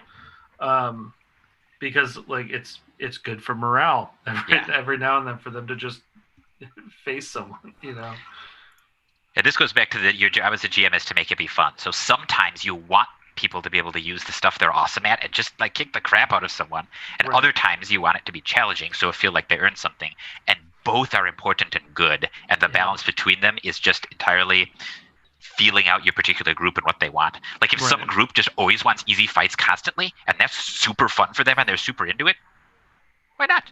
Right? If some group wants to be constantly on the edge of destruction, and with this one, I think that a lot of the execution would come down to role playing too, because if you have your villain going aha, I have all of these wonderful hindery things that I can just put, wait, why aren't they working? You could also set it up, if you wanted to make that fight really hard with that villain, take that villain and make sure that their abilities are lined up so they can just spam out hinders, right? And then also set up the environment that they're fighting in to be so that there's other things the heroes need to be doing, or it's harder to remove the hinders or other stuff like that, so that they work in tandem. If you want that to be a punishing fight, you can make it punishing, right? If that's going to be fun for everyone. The other thing to keep in mind is that a fight isn't just a villain and some minions and an environment. Challenges in there are usually or frequently the point of the fight. Very rarely is the point of the fight just, and then punch this villain till they're knocked out. There should be things that as heroes you're trying to overcome. And so adding in those challenges is really what's going to make the difference. Frequently the way that I like to build a scene is that the challenge is the point of the scene, and the minion and the minions and the villain are the thing that prevents you from doing the challenge just easily and right off the bat. Yeah, I think I very seldom use just a big brick in the way. There's always other stuff going on. Yeah. So this is actually what Christopher said to a number of questions ago about use the scene tracker aggressively. This is a time for that too, because if there's something that they should be doing, but instead they're spending all their time removing their hinders, the scene tracker should tick down and punish them for that if you're making it a hard fight, right? Yeah. So. Yep. So it also says, secondly, because the person who boosted hindered gets to assign how their bonus/penalty is applied, this makes it easy to game the system on a few of the abilities where you hinder yourself to get out a big effect. The thing is, if you use that power twice in a row, the second time, you can apply the penalty to your own hinder. Is that correct? For example, an ability lets you boost one ally with your max, one ally with your mid, and hinder yourself with your min. So you take a -2 penalty for using that ability. Next round you do it again and apply the -2 penalty to your min die. Is that how it's supposed to work? So I'd say, so in general, you're correct in that whoever makes the bonus or penalty decides what it's going to go against when it's versus other people in the scene, which other entities in the scene. But so one important point is that bonuses and penalties aren't abstract numbers with no tie to fiction, right? Anything that you make has to have some kind of representation in what's actually going on. And I would say it's a pretty hard sell in any scenario that the penalty on yourself representing, giving more of your all to make better actions would not then penalize your ability to take more out of yourself on a subsequent action. So, you and the GM would have to be on the same page to be able to use that and what that actually means. And so, as a GM, I'd probably not allow you to just apply that to then penalizing yourself. It actually has to be a penalty to something that is your action, right? So I think it's easy to get lost in, these are just generic bonuses and penalties to rolls, but they really have to represent something to be able to work. Yeah, they're an abstraction of a thing happening. Yeah. And I would probably come up with a different workaround as a GM as well. Like not even workaround, but like how I'd handle it as a GM probably is I would just let you. I'd be like, oh yeah, you can apply it to that. You got to explain, as long as you explain why in the narrative, and then you get to feel awesome and stuff. But then I would start building up things that like make it even rougher on you whenever you have hinders on you. For some reason. So like, okay, you're actually kind of helping yourself by making your hinders smaller and smaller in the future, but they still exist. And so then there's some other meta environment thing. Like I slowly craft the challenges for future conflicts. So to specifically like challenge, if someone, if a player is using one thing all the time, I don't want to take away their ability to make it be fun, but I want it to be like an interesting decision to use. It's sort of a fine balance to walk. Like, I mean, if you had some environmental device that's like, oh, remove a hinder from every character in the scene this every turn, and then if a hinder was removed, then they take 5 damage or something like that. Yeah. So then they have to think a little bit harder about like, do I want to have a hinder on me, even though it's not that bad? Right. So kind of play around with that and kind of, again, what's fun, Mm-hmm. Yep, multiple ways to tackle it, but even I'd say rules is written like it just doesn't pass the smell test, you could say, to be able to hinder yourself out of the ability to hinder yourself. So you'd have to at least come up with a better explanation and get everyone else on board. Says, anyways, enjoying the game. I've made approximately gibbity billion characters just for fun that I will never play. Thanks so much to you guys, sir. As have I. All right, got a few. That's my favorite thing to do. So at this point, me too. We've got one more question each we're going to read. Then we're going to take a quick pause to do something else. Then we're going to come back in with one more question. But anyway, continuing on, I've got a question from Tom HC, who writes, "Hello, everyone. The last sentence of the defense shield says, if a hero takes a minor twist, make an attack as a reaction. Is this attack the minor twist, or in addition to the minor twist? That attack is as a reaction." So actually, this is a good question, Dave, because I would say in addition, but I could see that the interpretation being that the attack is the minor twist. Yeah, I'm trying to find it in the actual book here for the wording. It's on page 237. Yeah, I'm looking for page 237. It's right here. He found it.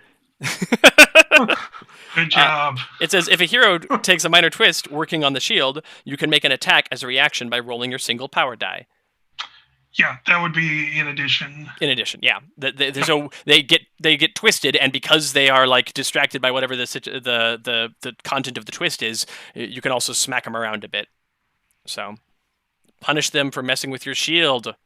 Mm-hmm. Defense shield having villain.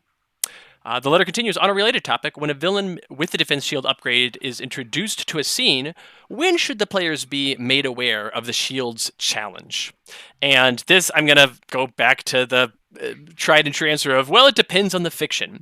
Is this a character who comes out and they've got a big old shield and it's really obvious and that's the crux of the scene?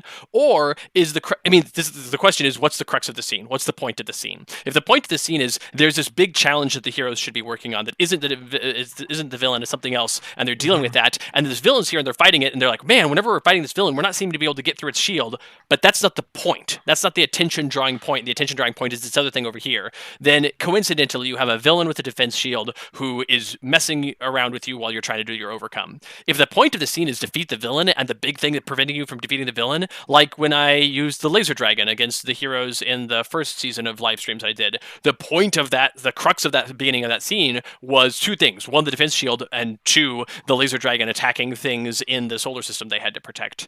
So like, okay, great. They were made aware very quickly because that was the point of the scene. Yeah. I would like if it's Baron Blade, for instance, and he goes like and puts this force field on, they're gonna see the force field. It's gonna be like this orange thing. I'm gonna go like this force field goes up, and here's the challenge for it.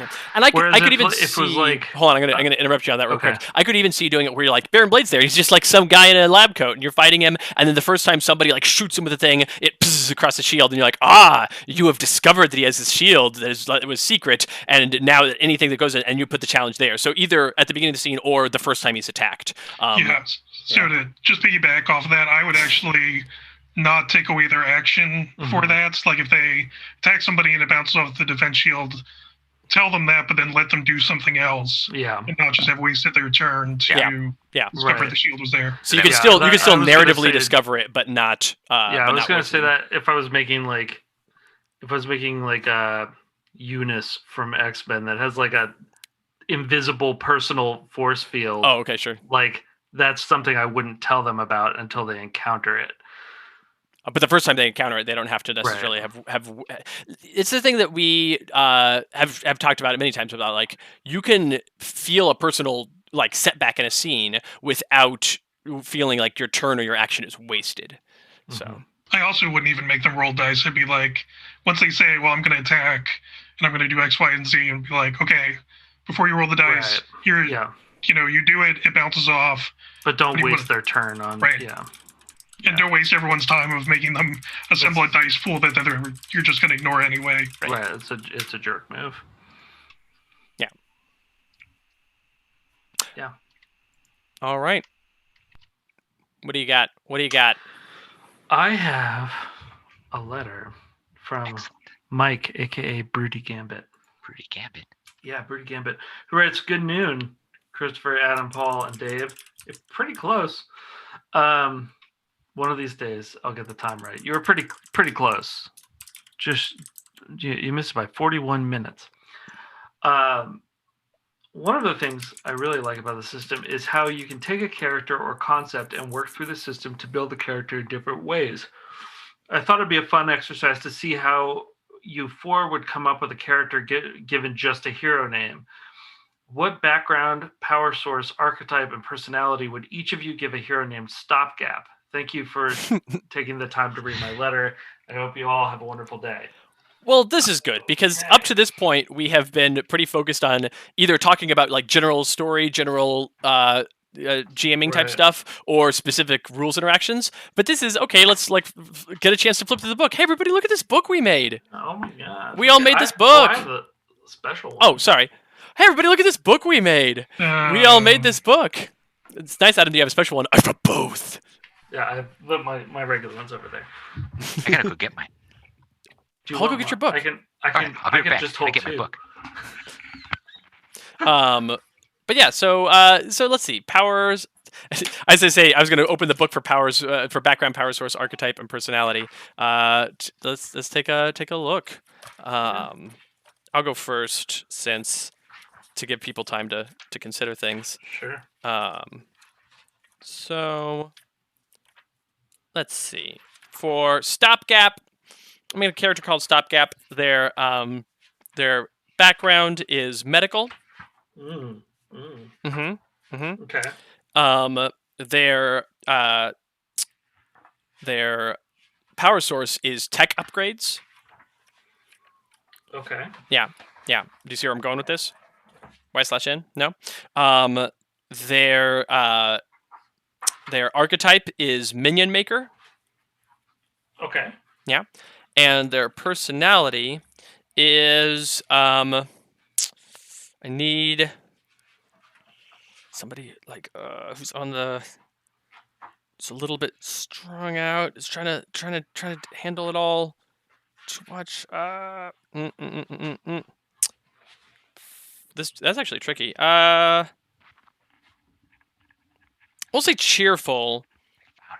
Or maybe impulsive. The idea is I've got a character named Stopgap here who is trying to is using tech stuff to make robots to try to like they're like a first responder, and they're like, okay, I know I can't save everybody, and I know I can't prevent all the bad stuff from happening, but I'm going to try to mitigate damage and protect all the bystanders and keep people from harm until other stronger heroes can get here to fight the thing, and other better equipped medical professionals get here to heal people. So they're just a stopgap, but necessary in that way. So that's what I would do.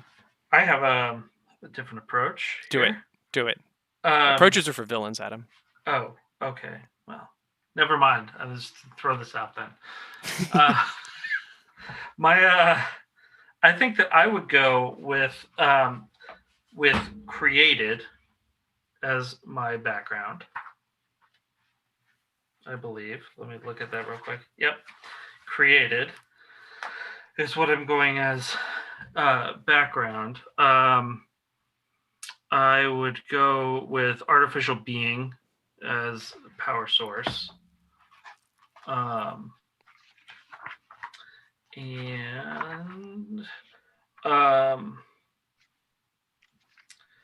think sorcerer as archetype.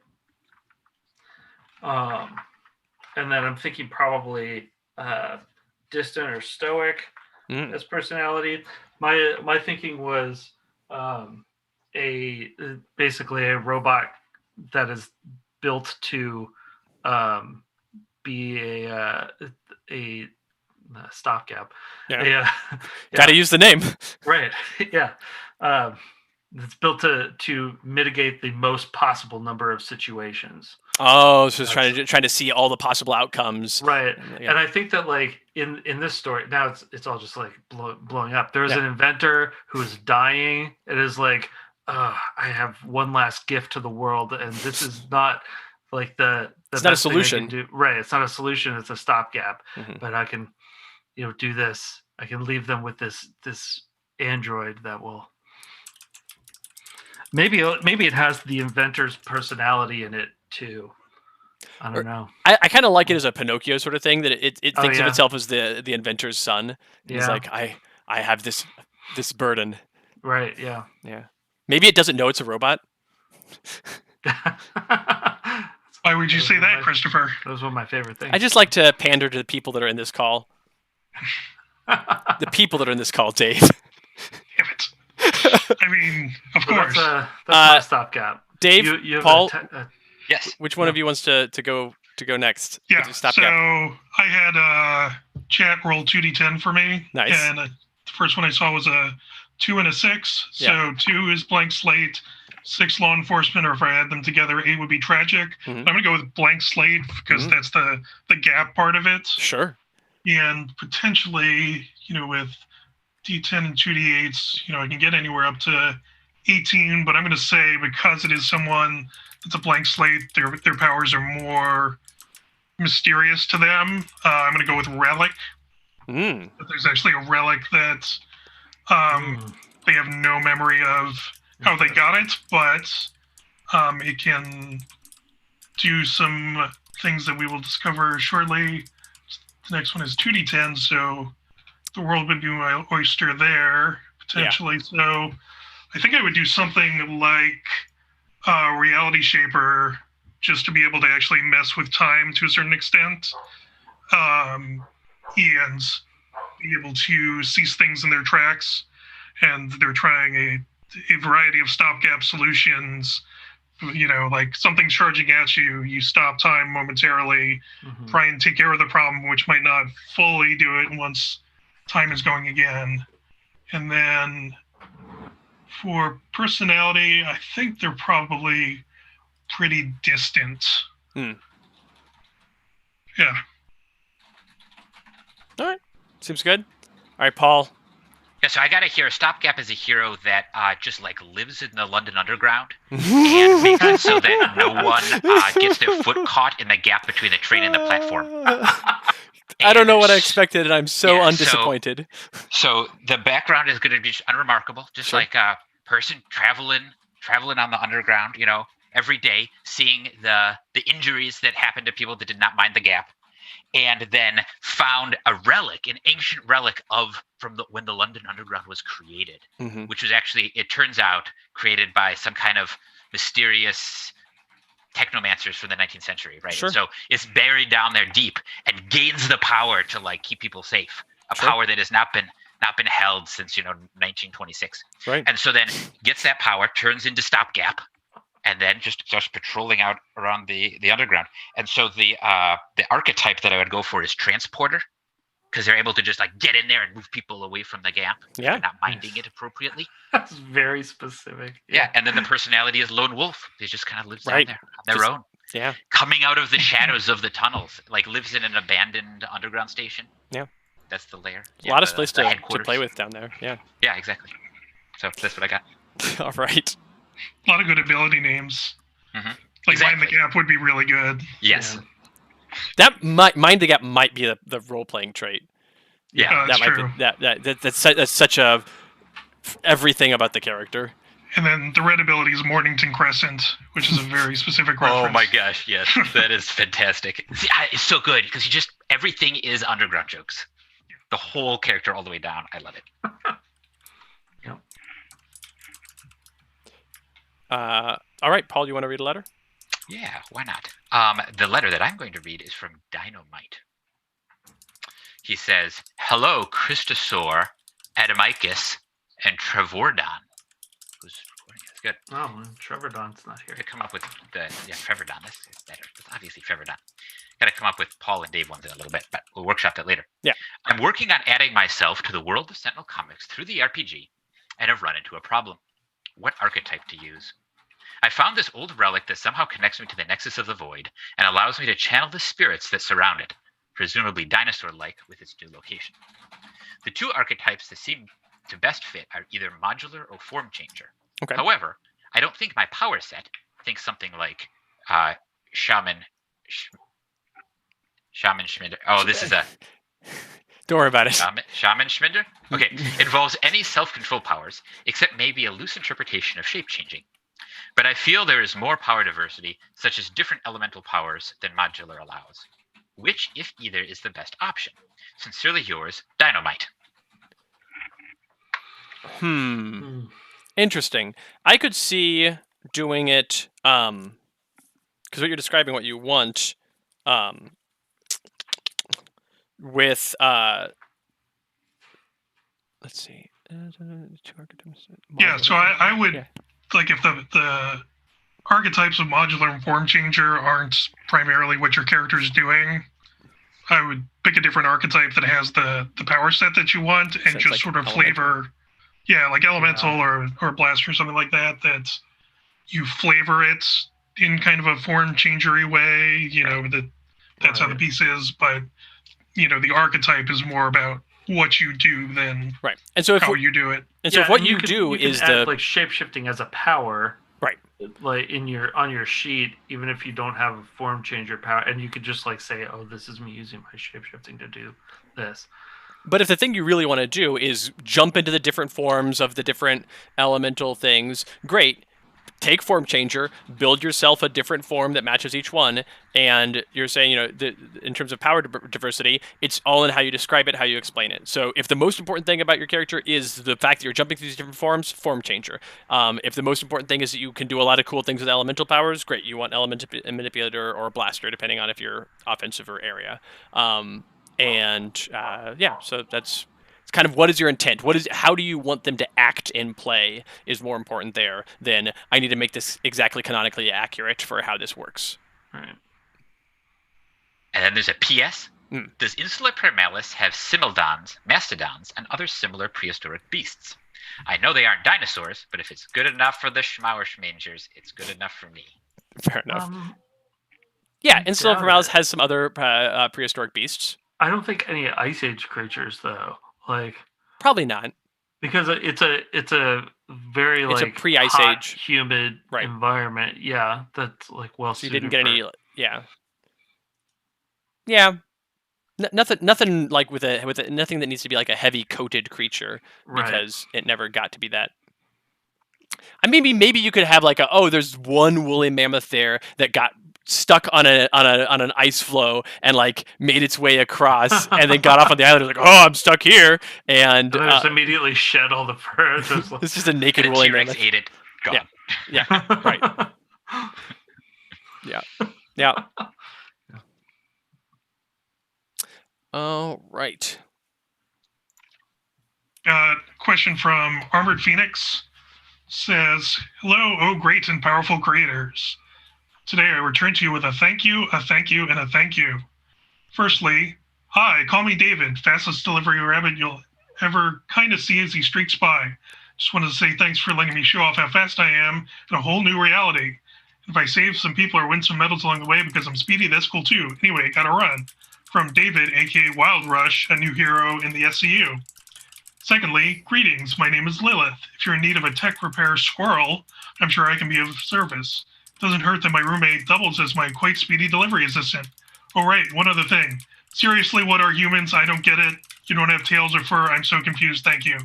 Sincerely, Lilith, aka Nuts and Bolts, a new hero in the SCU. Lastly, a thank you from me, Paul, aka Armored Phoenix. Not just for my 2 new Animal-verse refugee teammates, or even the RPG itself, but for everything Sentinel Comics. Between working the hospital during the pandemic, and abruptly going from seeing my kids daily to seeing my kids every other week, this past year has been a rough one. Looking forward to the RPG book, and spending time listening to the letters page has been some of the ways my kids and I have held on to a sense of normalcy. Thank you, Christopher, Adam, Paul, Dave, Trevor, and everyone else at Greater Than Games. Stay safe, continue creating, and as always, keep it frosty, gentlemen. Sincerely, Armored Phoenix. Oh, cool. I'm glad we could help. Yeah. So we are already at the 2-hour mark. Goodness gracious, we've done so much here. And we still have a bunch of questions that we haven't gotten to. Not to mention, we've only gotten some of the questions from the chat. I'm sure there are more chat questions, and there's the meta question section, which, spoilers, isn't going to happen today. So before we went live, Paul made some crack about like, well, maybe we'll just have to break this into 2 episodes. I'm like, nah, I think we can do it in one. I was wrong. I was incorrect. So we're going to have to do a follow-up bullpen about RPG stuff. And it's not going to be next month, because next month we already have decided, and it probably won't be in March or April. Paul, just thinking through schedule things, March and April probably won't work, right? Yeah, right? Yeah, I'm with you. Right. Picking up what you're laying down. Yeah.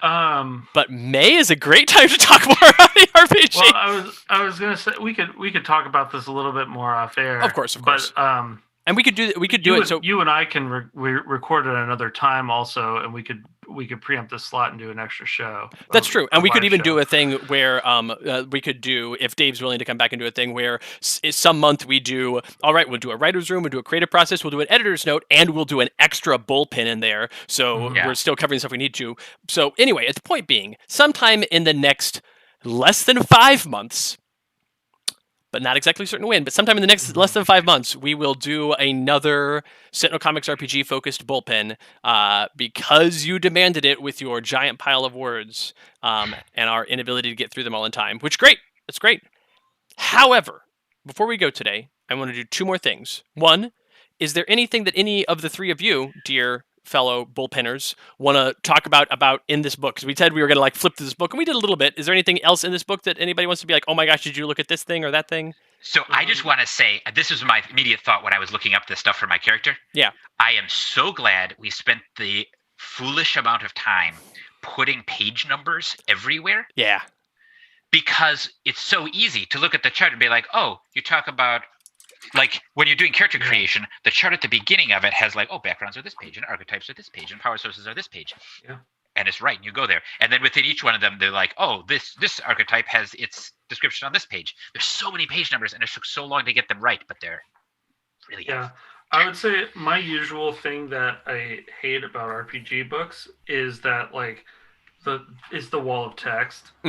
That, like, it just gets so hard to read everything, and I feel like we've broken everything up very nicely into really manageable pieces. Yeah, It's a very parsable book. And even the pages that have what would be wall of text, because they have like the cool comic panel examples down the side, there's like, oh, here's a bunch of explanation, but here is an illustration, quite literally, of that thing happening at the table, and the same thing. I think that really helps a bunch. So as one of the people that wrote the walls of text, and the fact that I have nothing to do with the illustrations, I really appreciate all the value adds of all the the diagrams and the example call-outs that are illustrated and all the art pieces throughout the character creation chapter, so it's not just my Google Doc full of bad-looking tables, printed into a book, that it actually makes sense to look through. I appreciate all that. I am really pleased with everything about this book.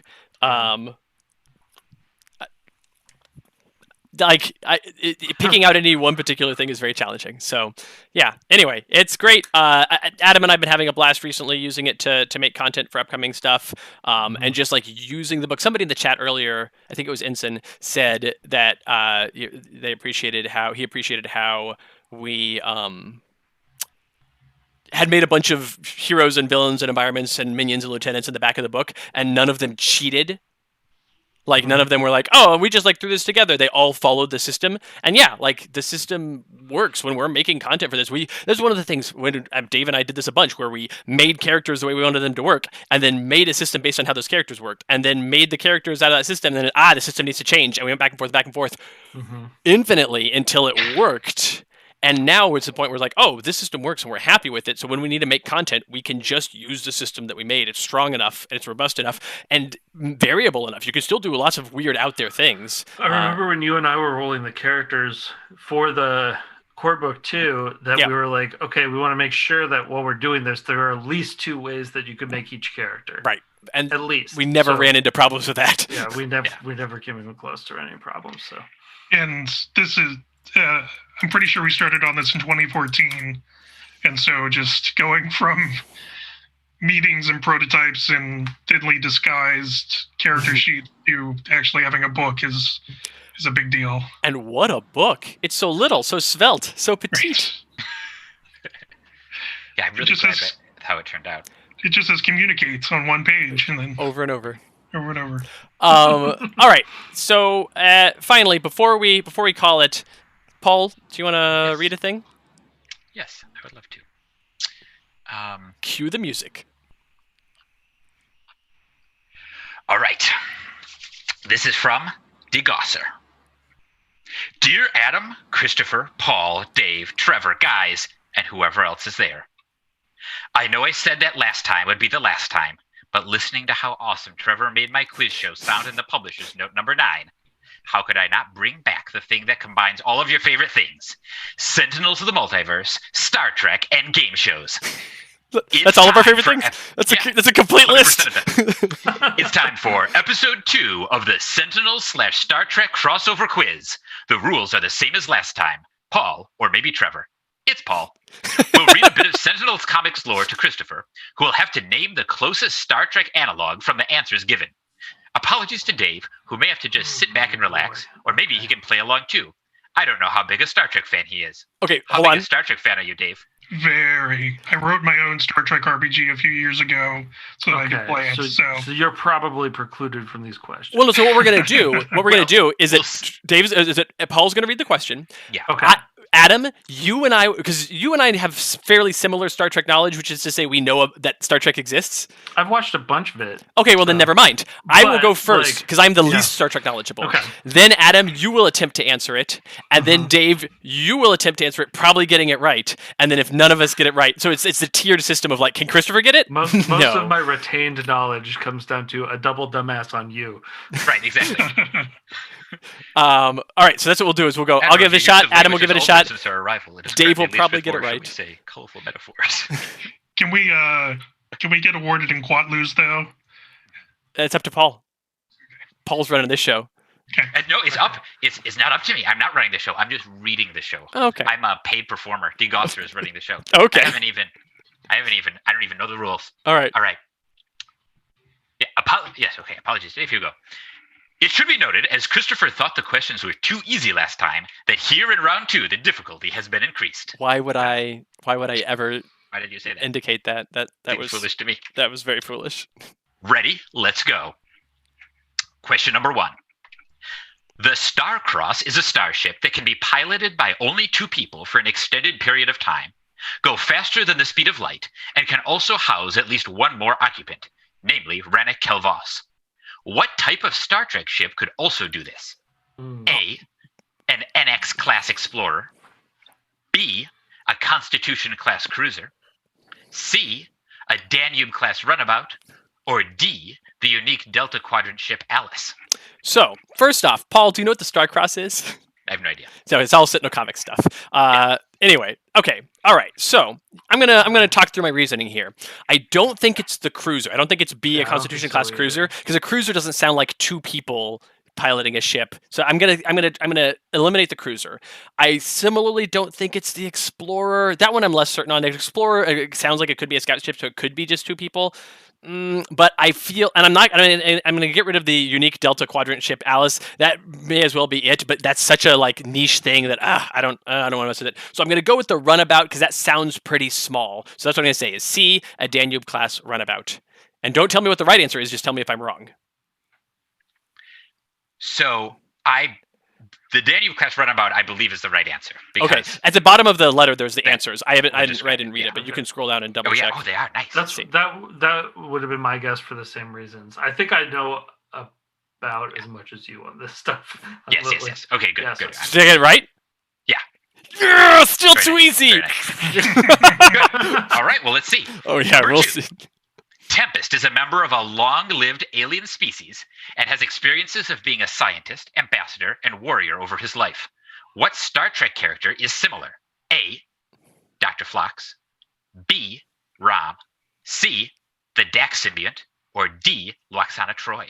Okay, so the only of those 4 answers that I know any words about is Troy. Yeah. I know that Troy is a lieutenant, I think. I think I've heard the phrase Lieutenant Troy. I don't know. Maybe that's wrong. But I know that Troy is a person. There's a person named Troy, and I've heard that before. These other things, I have no idea anything about. But that doesn't stop me from guessing. The Dax symbiote is pretty tempting because it's a symbiote that's been, hypothetically speaking, on multiple people and infected them. So it'd be a long-lived species that has memories of being a scientist, ambassador, warrior. Like that could be the Dax symbiote, could be that way. So I want to say that, but I feel like that's not it, and I'm being tricked. But I'm going to go with it. You're correct. Yes! You're correct. You're wrong about which Troy that is, but you are correct. Yes, right. Everything you said about Troy was wrong, but but there is a person named Troy, right? Yeah, that's true. You're thinking of a different one though. That's like I've never seen really any Star Trek. So you're talking about Deanna, right, who has a strange accent, not her mother, who has an inexplicably American accent. Okay. Great. Thanks for clearing that up. I definitely feel like I should have known that obvious bit of trivia. Her mother was played by Jill Barrett Roddenberry, Gene Roddenberry's ex-wife. All right. 3. Cargoro Warfang often captures people and forces them into gladiatorial combat. Which Star Trek episode does not feature a similar plot? A. The Game, Next Generation, Season 5, Episode 6. B. Bread and Circuses, Original Series, Season 2, Episode 24. C. Gamesters of Triskelion, Original Series, Season 2, Episode 16. Or D. Sunkatse Voyager, Season 6, Episode 15. So I am gonna say it's just going from the name, and I'm gonna say, so since you've got two in original series, I'm gonna say it's one of those two. So maybe there weren't two of those. There's no reason why they wouldn't have done two of those in the original series. Anyway, whatever. Especially both in season 2. I'll say it's Bread and Circuses is the correct answer. Is not about that. You're incorrect. Oh, hooray! Thank goodness. I'm gonna guess Gamesters of Triskelion, because that sounds like a series of games, not gladiatorial combat. You're incorrect, Dave. Damn. I believe it's A, because I think D is when they were fighting the Predator-like aliens in Voyager. 100%. And Whereas A is just where there's like that addictive game thing that injects the disc game into their eyes. Yeah. And The Bread and original Circuses series just did 2. Two episodes, two episodes in the same season, 8 episodes apart, both about being pressed into gladiatorial combat. Because then they could have William Shatner's like shirt get ripped. Yeah. Right. It was get also oiled about up conservation of sets. And make out with some aliens. Yeah. Yeah. Whereas Picard wasn't taking his shirt off, let me tell you. Yeah. Not until the X-Men movies. Right. All right. 4. Tyler Vance is a soldier, but also smart enough and mechanically adept enough to do the complex mechanical engineering to maintain and repair his power suit. Which Star Trek character has also been a soldier, but is also mechanically adept? A. Leonard McCoy. B. James T. Kirk. C. Miles O'Brien. D. Trip Tucker. All right. So I've heard the names of the first 3 people, Leonard McCoy, or the first 2 people, Leonard McCoy and James T. Kirk. I know who James T. Kirk is. Leonard McCoy, I'm not exactly certain who that is. I've heard the name. Miles O'Brien. Then I'm just gonna say it's Trip Tucker, and I'll just throw that out there. Who knows? You're incorrect, Adam. Perfect. I'm guessing Miles O'Brien, because he's an engineer in Deep Space Nine, right? 100%. Okay. He's one of the only enlisted people, so everybody is his boss. Right. Constantly. Leonard McCoy is the doctor from In the original series. Yeah. Bones. That was my question. Is Leonard McCoy the person referred to as Bones? And the answer is yes. Yeah, I only knew that Miles O'Brien was in engineering. That was. Yeah, he's the chief of operations of DS9, and he also fought in the Cardassian Wars prior to DS9. There we go. But he's like vaguely racist against Cardassians. And now, for the final bonus question. This one is just a bit of fun trivia from my favorite episode of the original series. Baron Blade has a great deal of loyalty to his home and feels a great sense of duty to it. The first Romulan commander we see in The Balance of Terror, indeed, the first Romulan commander we see in the entire series, has a similar sense of duty to his state. However, unlike Baron Blade, when this commander is defeated, he feels A. Angry that the gods cursed him to lose. B. Sad that his underlings were so incompetent that they cost him the victory. C. Apathetic that in the winning or losing wasn't the point. The point is that he did his job as he was told. Or D. Glad, knowing the loss would make the Romulans rethink their plan for attacking the Federation. Can I ask I've seen this one. Clarifying question? Yes. Good. That was it. What are the Romulans like? So the Romulans are they warlike? Are they peaceful? Like, what are they like? So they're secretive. They're warlike. They're a little bit xenophobic and secretive. Okay. They look like Vulcans, but are not. In fact, that's one of the main plot points of this first episode where you see Romulans, is that Romulans, the enemies of the Federation, have never actually been seen by the Federation until now. And it turns out they look like Vulcans. So then people on the Enterprise are racist about Spock. Sure. Okay. So I'm going to say it wasn't apathetic, because it's not that winning or losing wasn't the point. That winning was the point. So I don't really like any of these. Let's go with A. I don't think that's it, though. I don't believe so either. I'm trying to remember the motivations of this character. I think I know what I know what my answer is. I believe I remember, and I believe that A is wrong. Okay, Adam. I think it's D. I think I remember. Dave is nodding. Dave is very confident as to what the answer is. Paul. That's his motivation. Balance of right. Yeah. Yes. That they encounter them and they're like, we don't really want to start a war right now. We're not And so them losing makes him happy because he's like, okay, good. I wanted to lose this fight because I don't want a war. I want a fight that we lose and it's done. He gives a speech about how in another reality he and Kirk would have been friends because they're both cool bros. Yeah. Mm-hmm. Oh, does he like take his shirt off and punch people and sleep with the alien ladies? Yeah, it's not on camera, but you assume that he's it's doing there. a lot of that. Yeah. It's there. To believe. It's in the metafiction. All right, cool. Yeah. Great. So, and that concludes our Sentinels Star Trek crossover quiz. How did you do? I look forward to all of the fun conversations and explanations Paul will have to do in order for any of this to make sense to you, Christopher. We'll see you later. P.S. From the last Sentinel/Star Trek crossover quiz, it should be noted that the Ferengi Commerce Authority does not work for the best interests of Ferenginar. They work for the best interests of their own pocketbooks, naturally. Yes, but it's the same thing. What is good for the financial benefit of the Grand Nagus and the FCA is good for Ferenginar.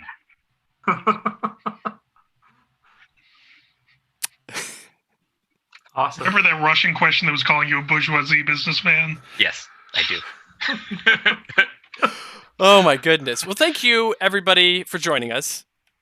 Thank you especially to Dave. Dave, thank you for being here for this. Thanks for having me. Yeah, we definitely want to do this again. We got more questions to get to, and I would like to be able to spend, we just had so much to get through here, but I think in the future we could dial a bit more into a mix of some of the nitty-gritty questions, but also what are some of... I'd love to get some of everybody's motivations and like what you and I went through in building some of the stuff, what you went through in creating the initial thing to convince us to even do this thing in the first place, because that was a bunch of work on your part. Yeah. Adam's, it's just a little bit of what each of the four of us brought to the table in this. But we'll just maybe every once a quarter do a bullpen or something. I don't know. We'll iron out the schedule in the future. Yeah. I do want to say I'm running at the moment the @Sentinels RPG Twitter account. Yeah. Where if you have real quick rules questions and don't need them anything resembling quickly, I try to do what I can to respond to those there. So hit me up there if there's some rule stuff that would be easily dealt with there. Cool. All right. Paul, any final words? No, I'm really glad to be here. I enjoyed doing these periodically, so yeah, I'm enthusiastic to be able to do it more in the future. Glad to have you. All right, Adam, take it away. Thank you, as always, for all your support. Thanks for listening. Thank you, especially to those of you on Patreon. We could not do this without you, and we greatly appreciate your support. Those of you at the contributor level that got to join us in the chat. Thanks to all you guys. And if you want to be part of a future stream, a future chat, as well as vote on upcoming episodes, you can join that Patreon, which is at patreon.com/letterspage. Right?